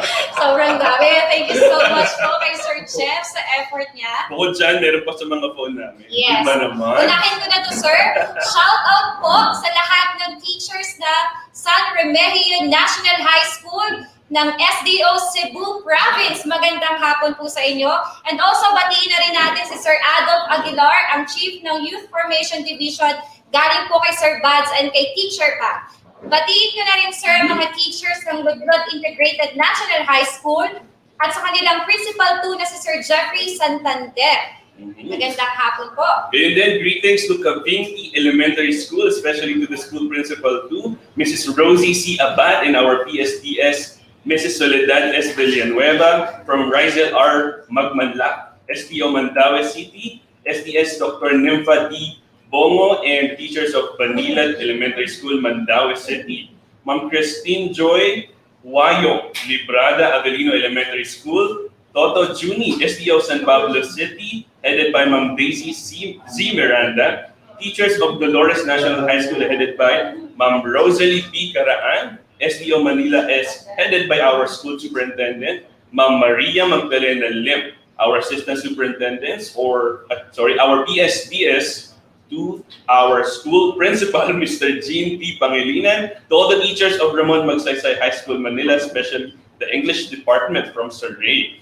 And dagdag ko na rin, Ma'am Jen, si Sir Ador Kerubin at Sir Romnick David ng Muntinlupa National High School to Nasan Annex Division of Muntinlupa from Sir Mark Anthony Hamisal. Yun. Alright, good afternoon po and happy birthday kay Ma'am Jeanette Ruga of Las Piñas National High School from Sir Jeff and the faculty club officers. Happy watching din po kay Ma'am Riza Sevilla, Ma'am G. Magnata, Ma'am Cynthia Mendoza, Sir JP Lumagas, Sir K.M. Sagat, Sir J.M. Panganiban, Miss Aliana, and Miss Trisha Madayan. Hello po sa inyo dyan. Good afternoon din po sa mga taga SEO Zambales, Subic District, Kawag Elementary School. Same po, hello po sa inyong lahat dyan sa Alexander S. Padilla, Governor Feliciano Leviste Memorial National High School sa Lemery sa SDO ng Batangas.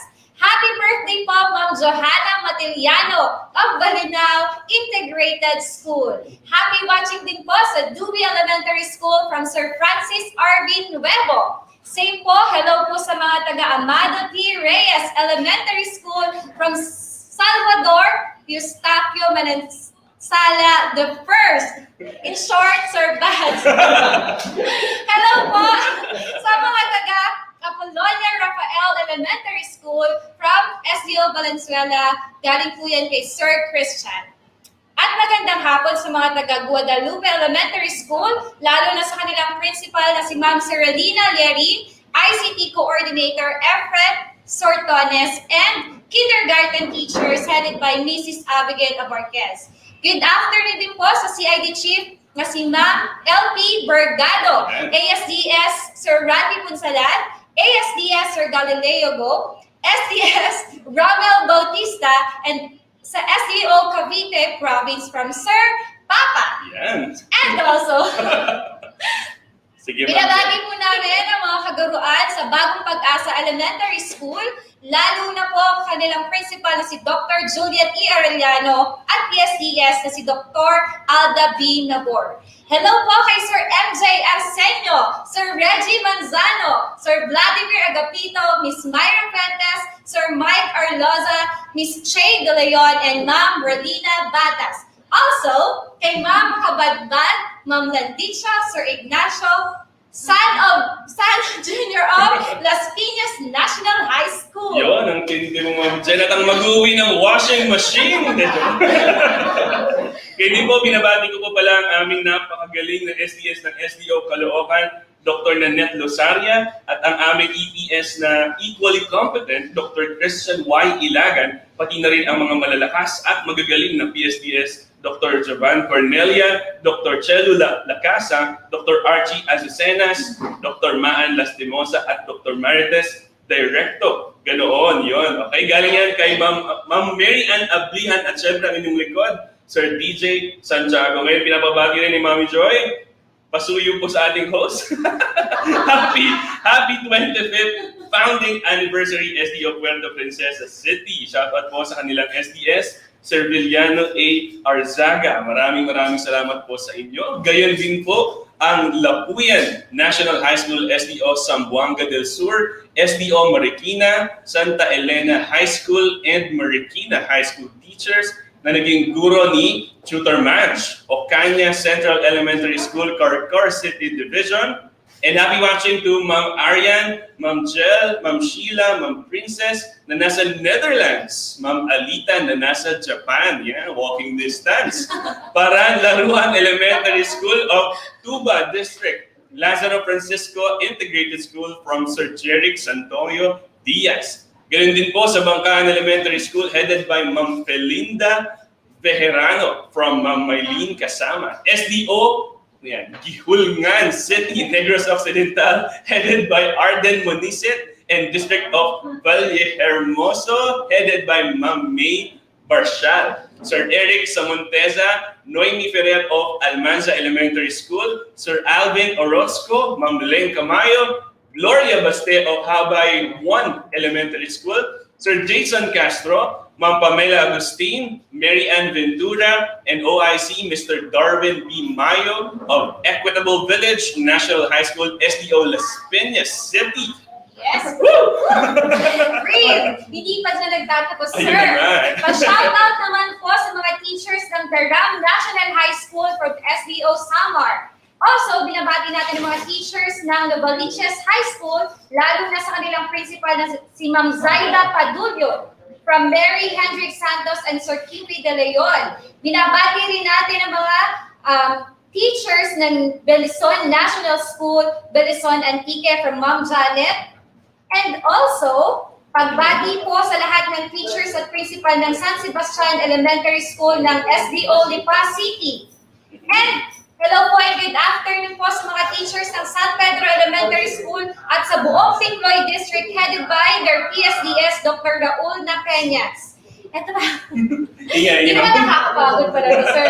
Good afternoon po sa lahat ng teachers na nandyan sa SDO Taguig City and Pateros officials, galing po kay teacher broadcaster, Teacher Yujan. Yan. Ganyan po, si Ma'am Rowie Villadolid, Aliaga Annex School District Supervisor, Dr. Annalisa G. Monse, School Principal, Aliaga Central School, all teachers of Aliaga District from Monique Francisco. Ayan. Yes. At syempre, wait lang po.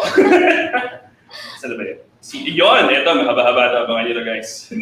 Shoutout po kay Ma'am Noel Formalho Espinosa, Jenna and Alan Kiambao, Jinky San Juan, Zenaida Hipolito, Imelda Lim, Team Manila, Mark Tabor, Cecilia Santiago, Elsa Roque, Effie and Sir Edmond Villarreal, Shirley Luna, Edgar Francisco. Ngayon din ang YesO team, Andrew Mar Salguro, Vanessa Lacson, Kevin Olimba, Mark Takdol, Mark Tabor, Tessa Macabacquiao, Lina Gano, Christine Cabiasa, Marian de la Cruz, Gina Palines, John Mark Baruga, Jonas Domingo, Divine Cervantes, Alma Yuso, Jenny Hernandez, Apple Ridad, Romy Vicente, and Audrey Fabunar. Ganoon din ang Team QC, Victor Anthony Cabanta, and the lady who did the recap last March, VINSET. Ayun, teachers of Caloocan, Nitz Ramos, Vivian Kilantang, Raquel Cruz, and Randy Raimundo. And from SDO Makati, Rio Angeles, Rosalie Daulong, and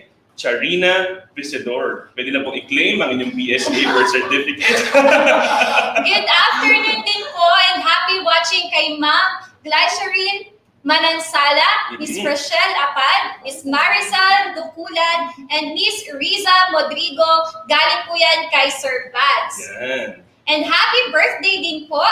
Yan, fresh na fresh. Yan, mainit-init Kay pa. Miss Frances Riza Madera, Grade 2 Coordinator of Tinajeros National High School. Galing po yan kay Sir Mark Anthony C.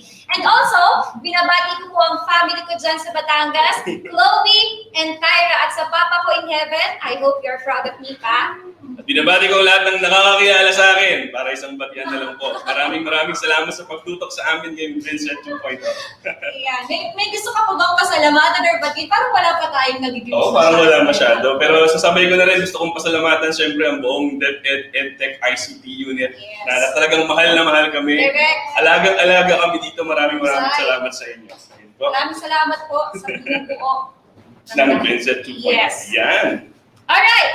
Again, thank you for joining us here at the virtual Ayan na po ba kayo, Sir DJ and Ma'am Jen? of the Department of Education. Diyan na ba kayo?